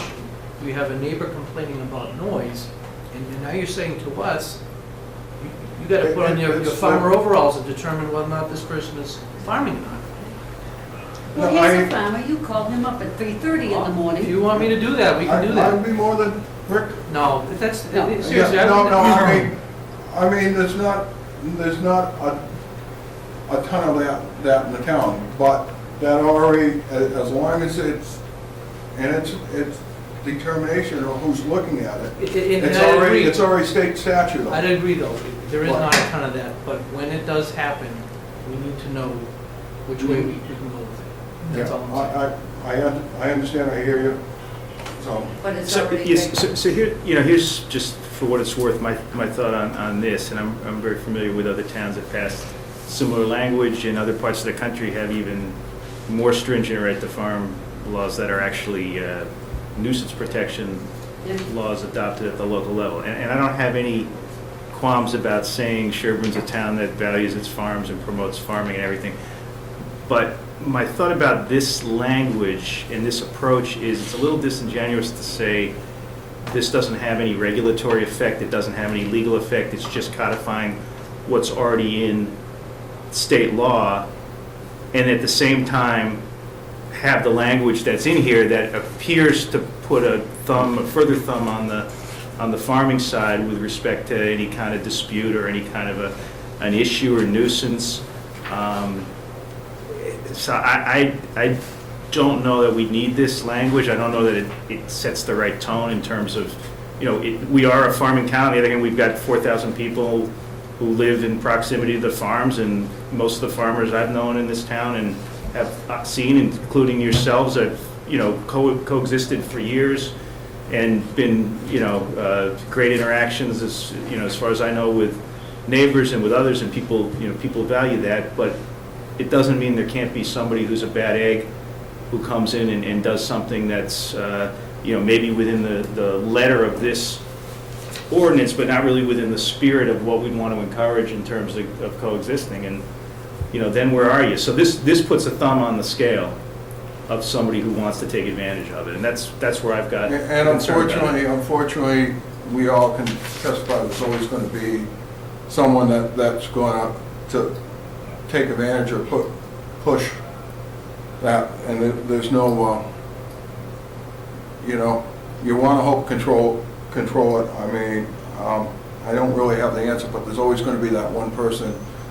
I know, and so that's Yes. where I would hate to see somebody like that get emboldened by a provision like this. On the other hand, I can appreciate why the farming community in town wants to have some kind of statement by the town that says, you know, you're valued, we do consider this as a place where we want to accommodate and encourage farming. And I don't know if there's another way to do it, John, besides the state's right to farm language, maybe something that's looks less regulatory but has the same spirit of it. I just don't know. Yeah, as I said, I've gone by what 130 communities I have. understand, I recognize that that's the And- standard type of Right, language. right. And I don't know, I don't have the answer to that question to you. I will tell you, what I'm trying to do is to be proactive rather than reactive. I'm very fortunate, I'll talk about my operations, where I do have quite a few abutters, and actually I've seen a few new houses going up with it. I've been very fortunate to have a very good working relationship, and my family's always worked hard to have that good relationship. But I remember one resident that's recently moved out, remember coming up to me, she says, I absolutely love the orchard and stuff, I wish you had more banker hours though. You know, all it's going to take is, as I said, I've been very fortunate to have a very good working relationship with my neighbors, but one neighbor moves out and someone moves in. One of the things that you see, and as I go to different meetings in the course of the year, and I go to quite a few, you know, there's that talk about the further people are getting away from agriculture, you know. 50 years ago, you know, everyone kind of came off a farm, and now it's getting further and further away. It was my grandparents had a farm, and now pretty soon it's going to be the great-grandparents. So the understanding agriculture, you know, for a lot of the people who just don't have that concept and that knowledge. So, but when you say this, you know, it's already state law allows you to do all this stuff, and yet we're doing this, it seems to me, if what you have to allay my fear or others' fears, if you will, that this is going to enable you to operate beyond the banker's hours more so than you currently are able to do. I don't know that. Whether this will allow you to put more manure down than you currently can, whether this will allow you to put more fertilizers down into the groundwater implications, whether this allows you to put more pesticides out on your trees to get rid of the bugs that are killing the I wonder that when I read this. This does not afford anyone any other rights than what is already allowed them per the laws of the state that deal with agriculture. Yep. So I hope you're able to make that And as far clear. as, the comment that, well, the extra thumb on the scale from this right to farm bylaw, if there's a thumb going on the scale, it's already going there pushing the buttons to try and get as much out of the law as it is. But they're not going to be able to with this get anything more out of the state laws. It just isn't doing it. It's just, again, for me, it's just a way to say that, hey, let's recognize, because again, there is nothing in the state or the town's papers that talks about the farming, the agricultural laws. Susan, what this does that's different, that's a thumb on the scale, is this says it's the policy of the town that whatever impact may be caused to others through the normal practice of agriculture is more than offset by the benefits of farming to the neighborhood, community, and society in general. That's a really broad statement. That's a really broad statement. It may be that what John does on his farms to get us great apples in the fall and preserve that land is more than offsets any of the impacts that he has, and I could testify to that, and I'd be really happy with it. There may be somebody else in town who's doing something, that's very marginal farming-wise, or that is only for the benefit of themselves, and really doesn't benefit the community at all, or very little, and I wouldn't feel that way. But this sets a broad policy for the town. That's what I mean by puts a thumb on the scale. It's one-sided, and I think something that's supportive of agriculture without going to that extent, to me, might be a fairer way of saying what Sherborn's about when it comes to agriculture. I'm not saying I'm against this or I would vote against it. I don't know yet, but that's my comment on it. The town of Holliston, has a right to farm bylaw. Mhm. And all that they didn't take the language that the Department of Agriculture and Resources, what they've done is, it's the right to farm bylaw is their heading for it, and they've just listed the state chapters that deal with the agriculture. So there's a way to do that. That may be a better approach. I don't know. Better approach. Here are the right to farm laws. So anyway, just a thought. So you had some, some of the types of stuff that folks are going to be hitting you up with that hopefully you As I can said, clarify. it's not, these are already in the state laws, and we're Understood. not, town of Sherborn's not creating anything new that a lot, I hate to say even what Rick's concerned about, is already there. But you hope this is to help that new neighbor moving in or something like that, or that one person you can refer to it. I have so many in my business. I go to probably about 5 to 6 meetings a year that help me with my growing practices, to keep me up to date on what's going on in the industry, what's going on in the political world. One of my organizations, Massachusetts Farm Bureau, kind of deals with what's going on the political world, because there's always constant things that are coming at us. One of the biggest things on the horizon that's coming down that's going to have a huge effect on all producers is the USDA's Food Safety Act. And to give you an idea, they were supposed to come out with some stuff this year, and they postponed it a year because of all the feedback. But right now, some of the stuff they're talking about doesn't care what size farm you are. It goes down to the smallest farm. So we're, you know, a good producers on top of everything.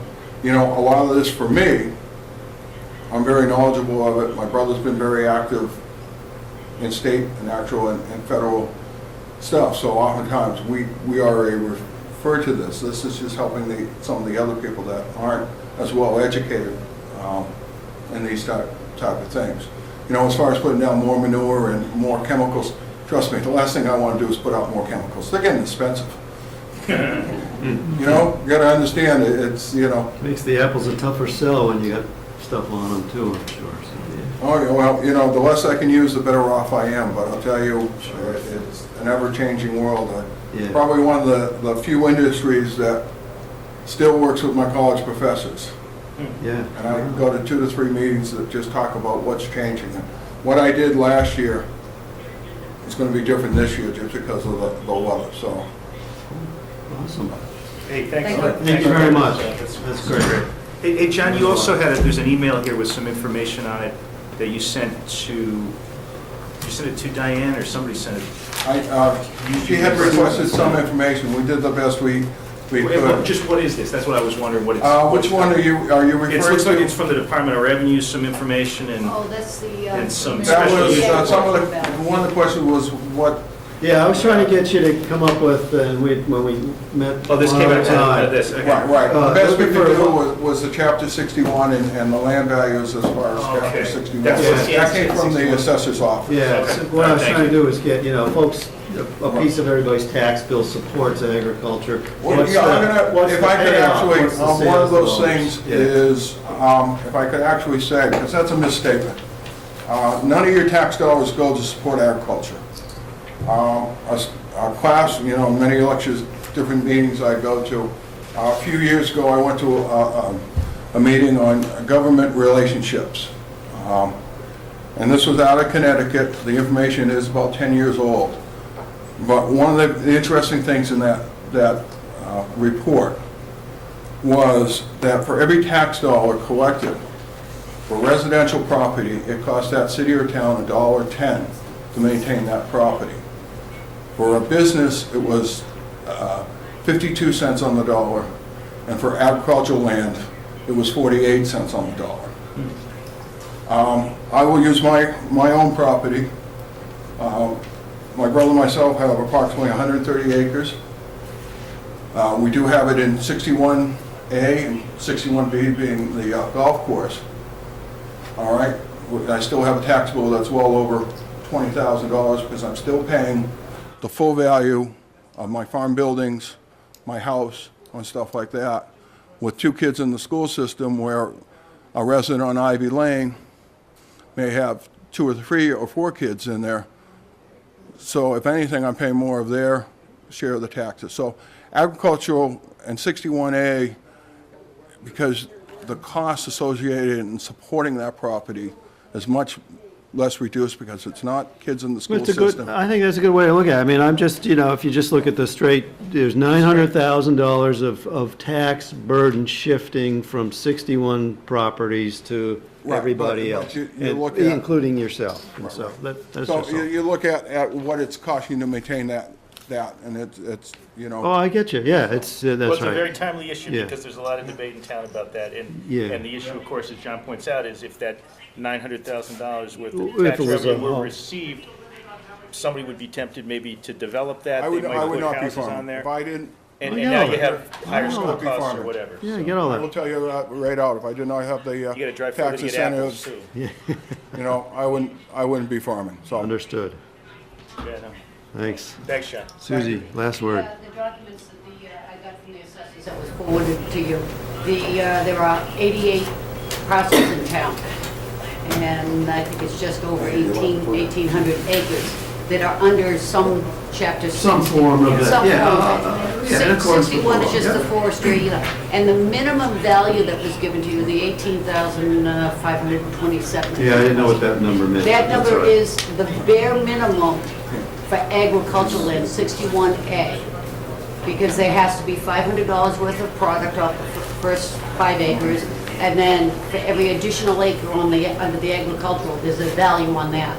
So the minimum that has to be reported is that figure for all the 61A properties. Oh, I see what you're Because saying. he may not, you only have a minimum. Yeah, I didn't know if number. there were, SIC, industry No, you don't have to data turn it to the capture assessor, somewhere you or don't have to give something. the assessor for the town of Sherborn. your F form for your taxes. You Yeah. don't- You're just asserting that you, yes, I make the bare minimum that I need on Right, land. and there's no So if validation. and He that makes kind a of lot more than the 18,000. Oh, I know, I'm I not have telling no you what I questions, make.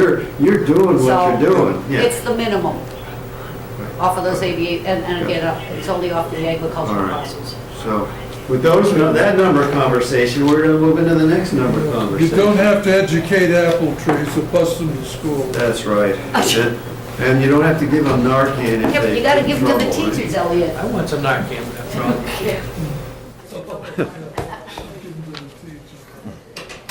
All right, David, so we have, Just before we leave that subject, I want to disclose that I do raise cattle.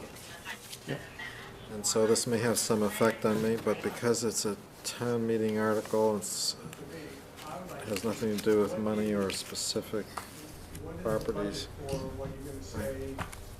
I have not stepped down, but I didn't actively engage in the discussion. I'm still thinking about it. Maybe I'll talk to town council about whether I should. yeah, I appreciate that. I appreciate the disclosure. I appreciate kind of throttle back on this one, Paul, until you feel comfortable. So wherever you get to on that is fine.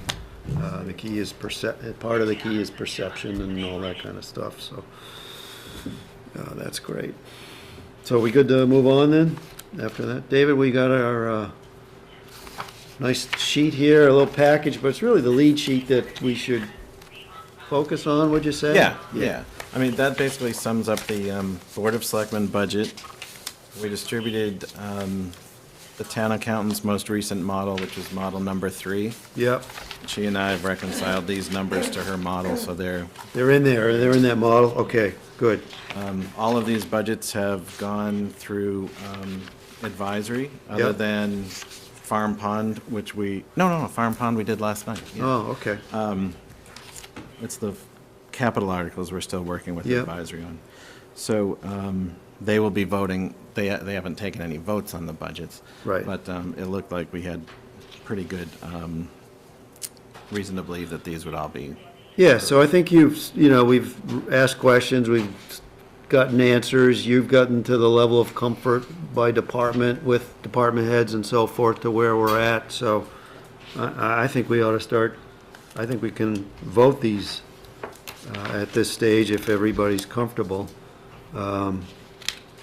There's greater detail of the budgets underneath, and it's consistent with everything we've been talking about at Right, this and I- stage of the game, what you've done, right? I distributed new police budgets for the Yes, budget book. put that in my book, yeah. And the Board of Selectmen budget was that. updated for the Board of Health switch. The of CTY or Connect CTY, yep. And those have gone to the town accountant and to advisory committee as well. But CTY Connect is not going to the town account, it's going to the Board of Select. It's in the Board of Selectmen budget. Yeah, Yeah. okay. And out of the Board of Health's budget where it used to be, Yeah. yeah, so. David, are there any items here where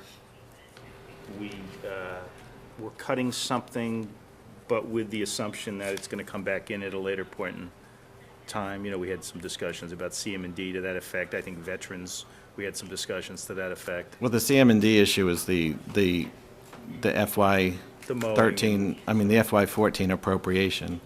But that's not going to be, there's not going to be any change there, I don't see. But it is something that we discussed so that it would be in their mind when they're approving.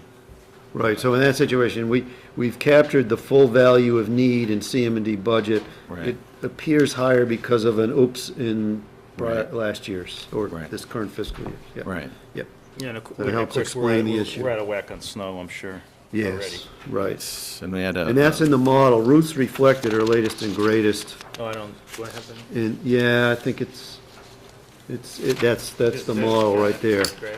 So the model's showing a current surplus. I think the school budgets are still up in the air a little bit. and this will continue to evolve. Yeah. But she put in, for police overtime, she's got 40 grand in there. She's got 150 for snow and ice, payroll and expenses. She's got a slug in there for legal. So that's based on her best guess at this stage, talking to department heads and so forth. Right, and we're in, And how things are tracking. we're negotiating with CM&D right now because their contract expires in June. We'll be meeting with them again tomorrow morning, but that budget includes 1% that everybody else has received. Okay, So that's what we're using as the base for. gotcha. Gotcha. And no, free cash is only being used in this budget basically to cover the supplemental spending for this fiscal year. Yeah, advisory was trying to reduce the use of the free cash. For supplemental funding? Well, Oh, yeah. or that's consistent with their Yeah. objectives, yes, Yeah. yes. So it's showing a 4.4% pure free cash balance as a percent of the budget, and the recommended guidelines are 3 to 5%, so we're in there. I think we had established a policy that we haven't altered where we said no more than 5% of free cash. So we're under that threshold. I think you might, if you recall that. But one of the things I'm concerned with is that the last few years, we have been taking capital projects, and instead of funding them with free cash, we've actually gone to the taxpayers with debt exclusion overrides, sometimes down to like $21,000 item for a particular street. And that increases everybody's taxes. Whereas if we use free cash for these one-time expenses, it doesn't increase. So I understand the philosophy from the financial expertise that you bring and others and advisory, that we need to have reserves, we need to have money and all of that. But I would rather keep people's taxes low than I would like to avoid as many overrides for debt exclusion as we can. Yeah, and there's definitely a few things in the capital list right now that could arguably be paid for out of free cash. Yeah, but free cash is our money too. I mean, it came in. That's It's right. still tax money. It's all- One way or another, you're spending tax money. Yeah, It's just which pocket it's coming out of. that's And they're both your pockets too. right, Yes, but one raises the taxes and the other one doesn't. yeah. And free cash isn't free, it just hasn't been spent yet. But it's kind of like the town has operated the last few years of what I would call like an operating profit. We actually bring in more money and spend less than we plan every year. So at the end of the day, instead of being a nonprofit where it's 0-0 across the board, we actually are doing better. And so if we take that money and simply bank it, that's great to make our reserves better, and the banks love that, they have a lot of money. But we could also, and I'm not saying not to do that, I'm saying I would tilt a little bit more towards using some of that money to reduce the debt exclusion overrides that we have to go to the voters for a lot of these capital projects. Whittle down that list so there's less of a tax increase. So from the point of view of the taxpayer, they see not only the 2.5% increase that you're allowed by law, but there's an additional amount on top of that, which is the result of these debt exclusions. So it turns out to be more like 3, 4, 5% increase for our citizens than it is a 2.5%. I guess I'm not seeing it the same way, Paul. I mean, when you borrow when you borrow on an override, you're spreading the cost out over time. So it should go up less than if you just paid for the same thing out of free cash. But you also, I mean, it's really just a budgeting exercise, isn't it? We've decided, I guess, as a town to have a little bit of surplus the last few years, or we've just gotten lucky and it's come in that way. At some point, it's going to offset expenditures. If we're going to, it's not going to, we're never going to let that get too high. It's going to be helpful to us in some regard or another. It's a pretty good number this year. Yeah, well, we're looking at a surplus where in the last half dozen years, we've been dipping into free cash to make up a budget deficit here. So we're not faced with that. And our reserves under this model for free cash are well within our comfort levels. So I get what Paul's saying, and I think, there are a handful of items on our capital list that arguably could be paid for out of free cash rather than going for a long-term bond on some of this stuff. If we have the cash. And looking at what we're looking at, it appears we're doing okay with the free cash right now, so. This year. This year, that's right. So what happens next year? And we've historically generated surpluses to the tune of 600 grand, 800 grand every year. In spite of best efforts to be careful about budgeting, we still generate, our revenues come in lower than we're projecting. And we've got 400 or 500 grand in turnbacks of some sort. And oftentimes it's turnbacks for circuit breaker money. That's the biggest slug, is school circuit breaker monies. And that's always a gray area for us. So. As long as we're not building the surplus, we've spent it the next year. Yeah, we're not built, that's right. So you never see this free cash number growing and growing and growing and growing. It's hovering in the That's my point. $1 million. Sometimes it's been a little less. So if we think it's too high, I agree with Paul, but if it's the right level, then. I think we're comfortable there, but there's some. 800, Yeah, I've that's seen right. 900, That's right. I've seen 1 million. And then bingo, we were at 1.35. Yeah, so- It's like 350, 400,000 So what? than we normally see. So when you say, oh geez, well, let's say everybody approved everything on this capital list for this upcoming year, and you say, well, for the speed alert radar message board of 11 grand, let's pay for that out of free cash rather than bond the thing. Right, that's what I'm saying. So we got a that I grant get for that. And, I'm just using that's still on the list, but, take the fuel software upgrade of 21 grand, there's another one that jumps out and says, can you pay for it out of free cash rather than putting it, including it in some lump of larger items. So I get all that. But as far as back to this, our selectmen's budgets, where we're coming in at, under the general fund piece, 2.5% versus advisory guideline of 1.4, and David and crowd is, and the department heads have met with advisor. Everybody's all, sounds like, on the same page with these numbers. So I'd move to approve this whole list that we're looking at on this sheet that David's provided us for fiscal 15 Board of Selectmen recommended budgets. Second. I'm delighted at the work that you Yeah. and Dave have done, and Look, the gang's gotten to this point. The department heads have worked hard to get to this point, so. David, can you tell us what the dollar difference is between hitting the advisory's recommendation of 1.4 and the 2.5 that we end up with? Basically, 57,000 was the 1.4% from advisory that we were allowed. So 102,000 is, difference between 57 and 102 is the Yeah. difference. And that, what I was we're looking over. at was, our largest budget item is police. And really all that 57,000 is accounted for within the police budget, if you look at it that way. And the rest of it, we did get to a balance at 1.4. Or even a little bit, I guess, less. Yeah, and a big slug of it was going from it was a 30,000 increase in overtime to reflect a closer guess of reality than what we had used last year. Yeah, For this fiscal year.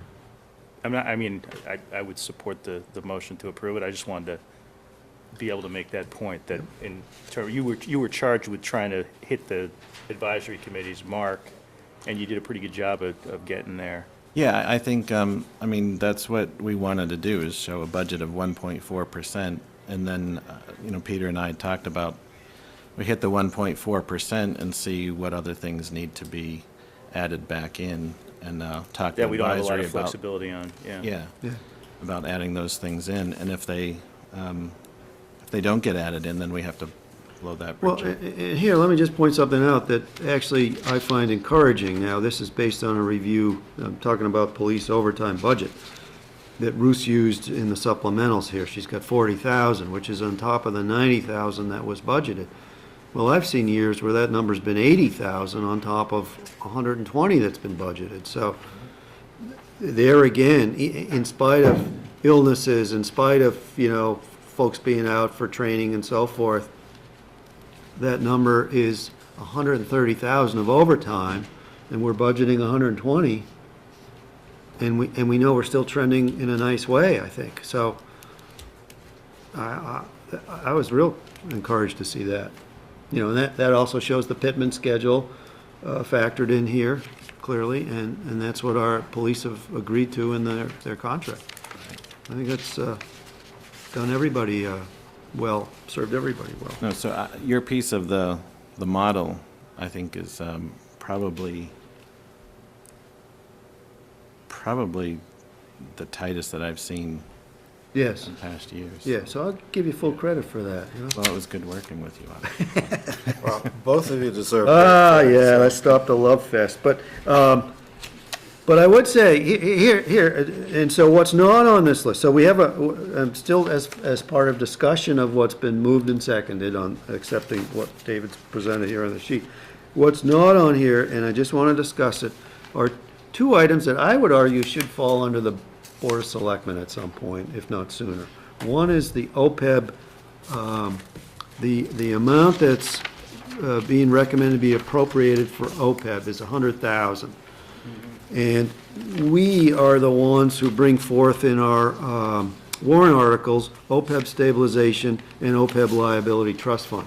So I would argue that we should be the one to pick that number, and I would argue that we should consider picking it after next week's session, at least to put in, we think the number might want to be different, i.e. more on track with the funding schedule that we're going to discuss briefly next week. Okay? Right, and I made note of that the OPEB piece. Perfect. The other thing... But just a footnote on that, remember that I'm working Well, I understand.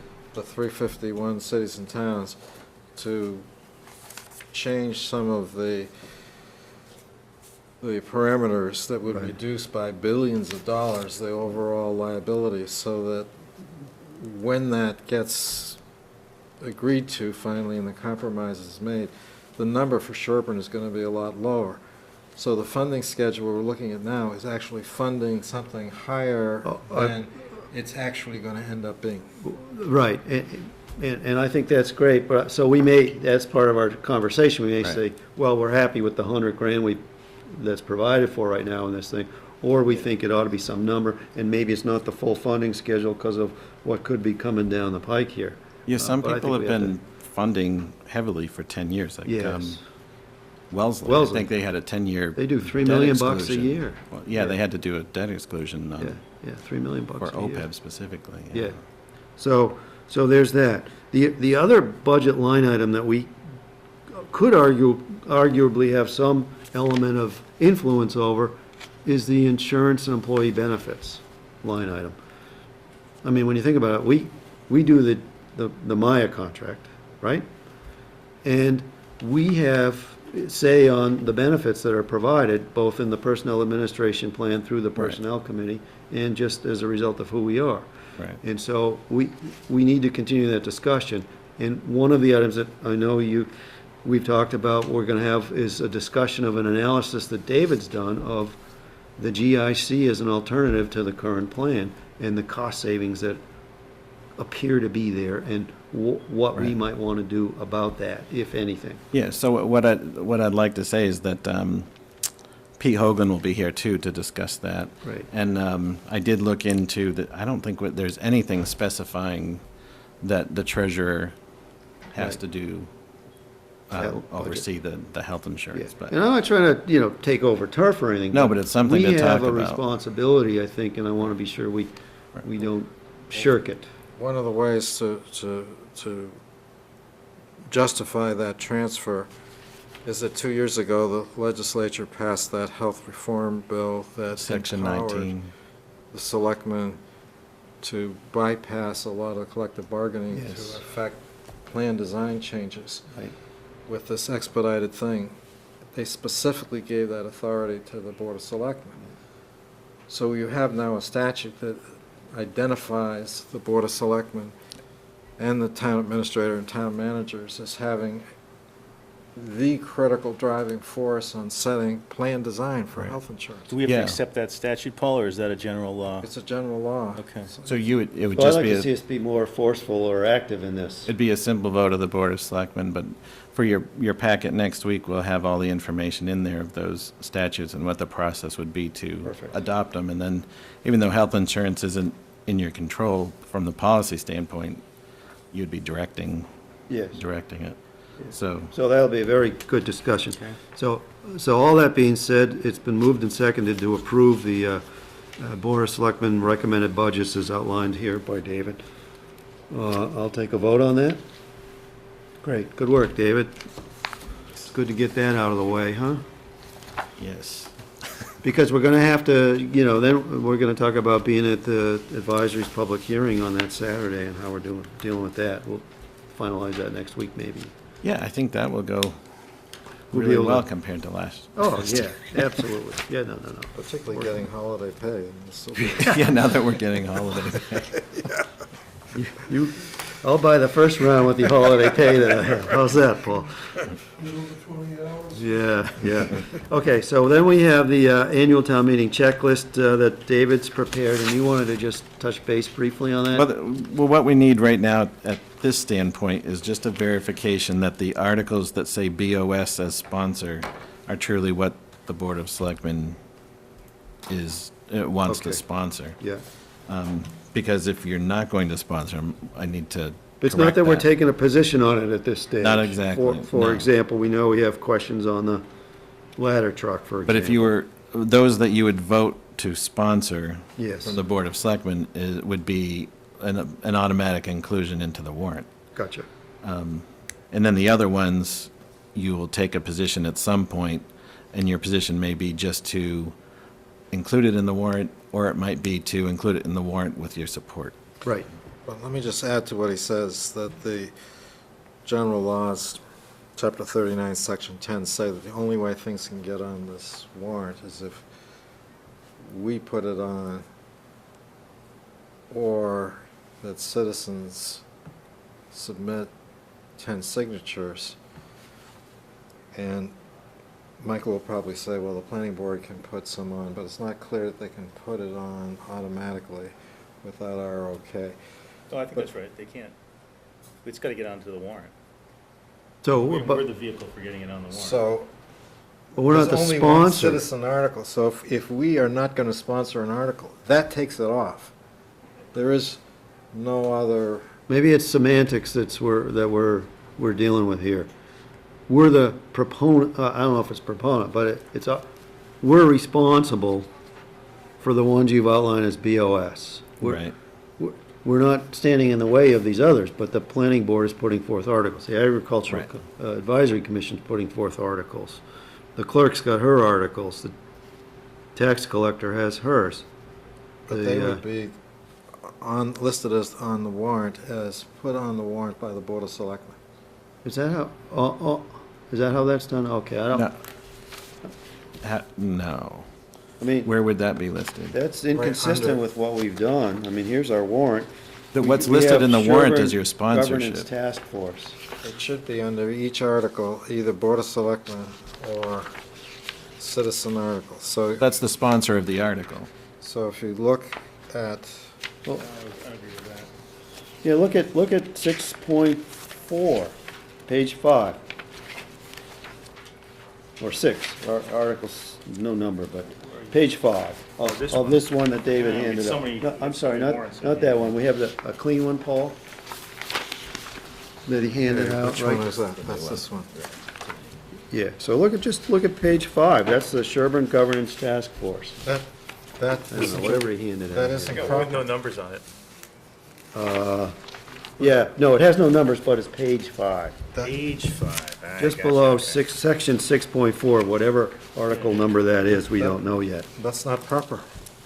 But that's consistent with how, It's That's always been our listed practice. whoever was the sponsor of the article. It has to be either the Board of Selectmen or a citizen group. It's the Based on only what? way. Then that means the books would just have, or every select, article would say Board of Selectmen. Right, that's what Chapter 39, Section 10 says.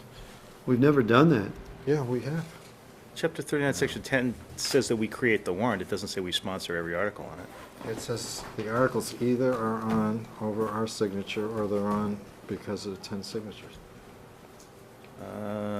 We have to sign the warrant. That's I not what mean, this references to. Yeah. I don't think there's anything in there saying that the article has to reference. No, I don't have chapter 39. I just go off of this thing, which, you know, is the advisory report, which shows who's put the articles we do have on. town council in there. And it says planning board. Yeah, I don't know if town council, we don't want to put him on the spot. It's not his area of expertise. That's why we do Let's wanna put him on confirm the that.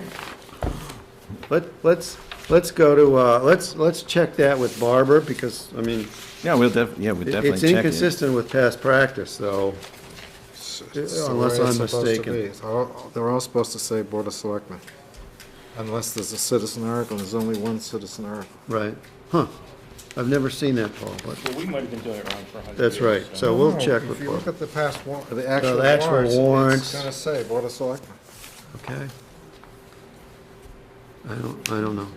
But, all right, so what, there, We'll check on it. regardless, just in terms of the ones that we own, how about that? Can we use that word, the ones that we own? Or the ones that you've listed there, and I agree with that list.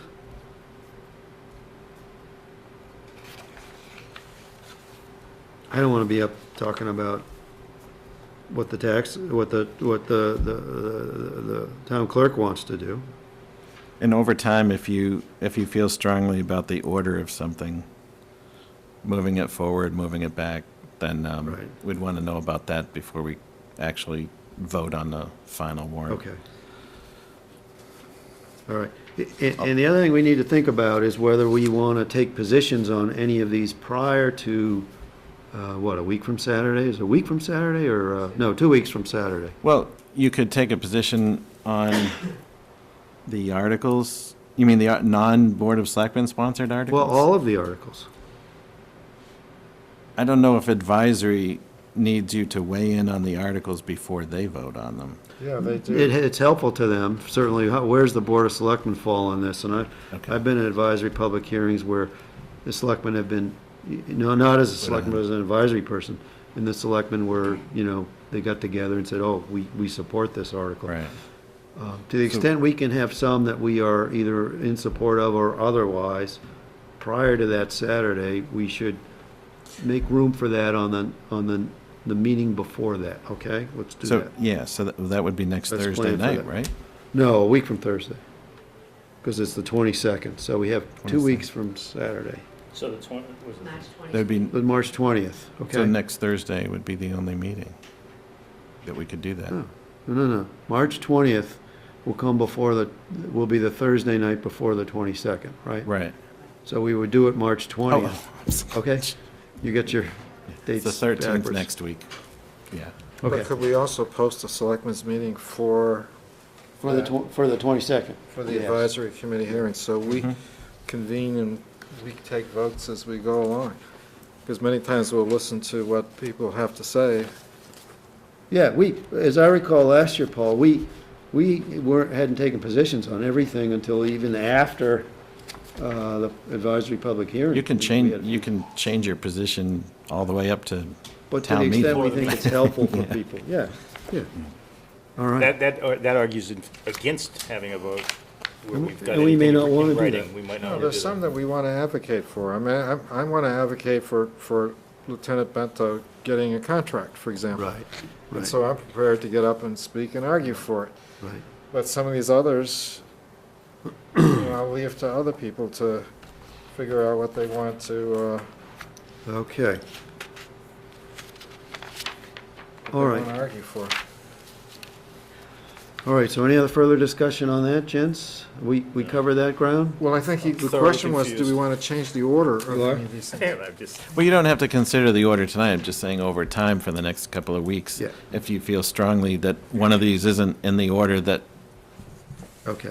if you want to change the order, let me know and then I can move it. can we ask you, David, to look into sort of what the practice has been in terms of how the warrant Oh, yeah, is, definitely. is described? Yes. Yeah. Okay, so we're pretty much done with the basic Yeah. public meeting, would you say, David, for now? Yeah, I just wanted to say a couple of notes under the administrator's report. Okay, good. Yes.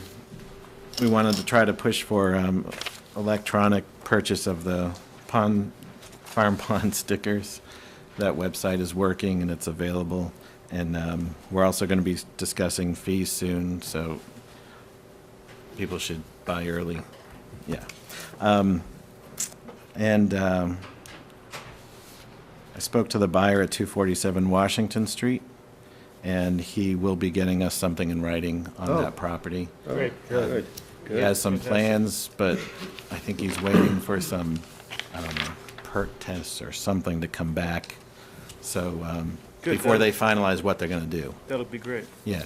So I said, just give us an update of the property and what you speculate doing right now. So Yeah. we applied for an MAPC grant of $10,000 to look at regional delivery of fire services as a result of the Jim Campbell and Grace Shepherd comments that were made. If that gets approved, then it comes back to you for acceptance of it, and then we'll discuss the whole grant and have the MAPC in at that point. Chief Thompson, Chief Morrissey, and I met with Natick yesterday just to look at the possibility of joint communications at some point. And Chief Thompson and I have been looking at the regional delivery of animal control. So, Just back one step, joint communications, you mean a joint dispatch? joint dispatch, yeah. For public safety. Yes. Now, there was a study a few years ago that involved 8 towns, but it's just too big a unit to pull together, something like This that. has been a big push from the governor. He was saying like California has 56 Yeah. dispatch centers and Massachusetts has like 350. Oh, yeah. If he All has. that takes money, time, people employed in all these little clusters. If he had some bigger carrots right now. There you go, that's right. I mean, eventually, I think that's what it's going to take before, other communities can jump in and do it. Well, and everybody wants Yeah. to know that, we trust our police department. We know if we Right. call the town of Sherborn, we're going to get somebody out Right. as needed right away. And if you're going to Right. call into a black box where you don't know who's at the other end of it, and you hope that there's not 2 streets with the same name in 2 different, Right. right. adjoining towns or anything like that. So Yeah. there are I mean- pros and cons to this, but I see the cost savings. But Yeah. it turns out not just cost savings, but often when you have just Sherburne with its 2 cruisers and they're occupied, let's say, with an automobile accident, when you've got a regional dispatch, they've got 10, 15 cruisers they can send all over the place. And if they need to have a cruiser here, they can get a cruiser Yeah, here. and that's different. That gets to what we did a few weeks ago when we approved that intermunicipal aid Yes, situation, right? Yeah, just more seamless to have them all coming out of the same place. but this discussion reminds me to remind you, if we could be sure to put on a future agenda, that discussion of the overarching Public Safety Committee. We've kicked that around quite a bit. I want to be sure we really deal with that. I put that on for next week under, Regarding the Route 16, the school speed zone? yeah. the Okay, that's discussion on the where, speed zone. okay, yeah, If that all would- right, good. It would naturally Good. come up then. Tomorrow, I'm meeting with Frank Jenkins and Chris Brown, not town council, to see what happened. But with another that. good-looking Chris Brown. Huh? To see what happened with that last effort on the affordable housing and the Oh, I housing see. protection plan. Good. 'Cause I just want to see To get some how that fell background apart. information. Yeah. Okay. If it fell apart. I mean, Yeah. it may not have fallen Are apart. we talking then- about that next week, too? We said we would put Yes. that on an agenda. Yeah. Yeah, Good. Yeah. so we'll try to get as much information as we can. Gino's the one that has the most experience with Yeah, something he's done it like with some communities or that. He's done something. two. Yeah.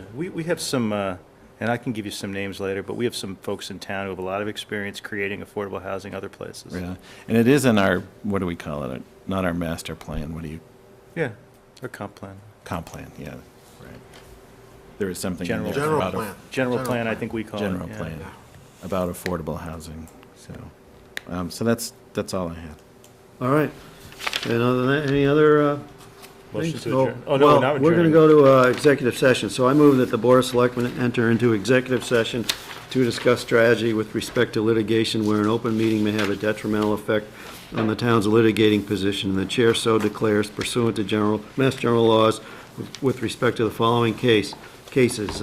Sophie Cannon and Chris Cannon, Jeff Charneski and Kim Charneski, Susie Fontaine and Matt Fontaine, Artemis Jakowski, David Kaplan and Karen Kaplan, Joan Kingsley and Diane Courier as they are trustees of the Brewster Nominee Trust, Franklin Perlmutter and Elizabeth Perlmutter, Sagittae LLC, Elizabeth Sheehan, Ellie Sonis and Andrew Sonis, Parvis Tayabeti as trustee of the Tayabeti 2004 Revocable Trust, Michael D. Webb and Pamela Kading Webb versus the Town of Sherborn and the Town of Sherborn Planning Board as individual members, as well as the Town of Sherborn and the Town of Sherborn Zoning Board of Appeals as individual members. I need a second, and I need a roll call vote. The motion is seconded by Mr. Gymo. Having a second, we will now have a roll call vote. Mr. Durensis? Aye. Mr. Gymo? Aye. Mr. Caruso votes aye. So having passed by a vote of 3-0, the open session is now closed.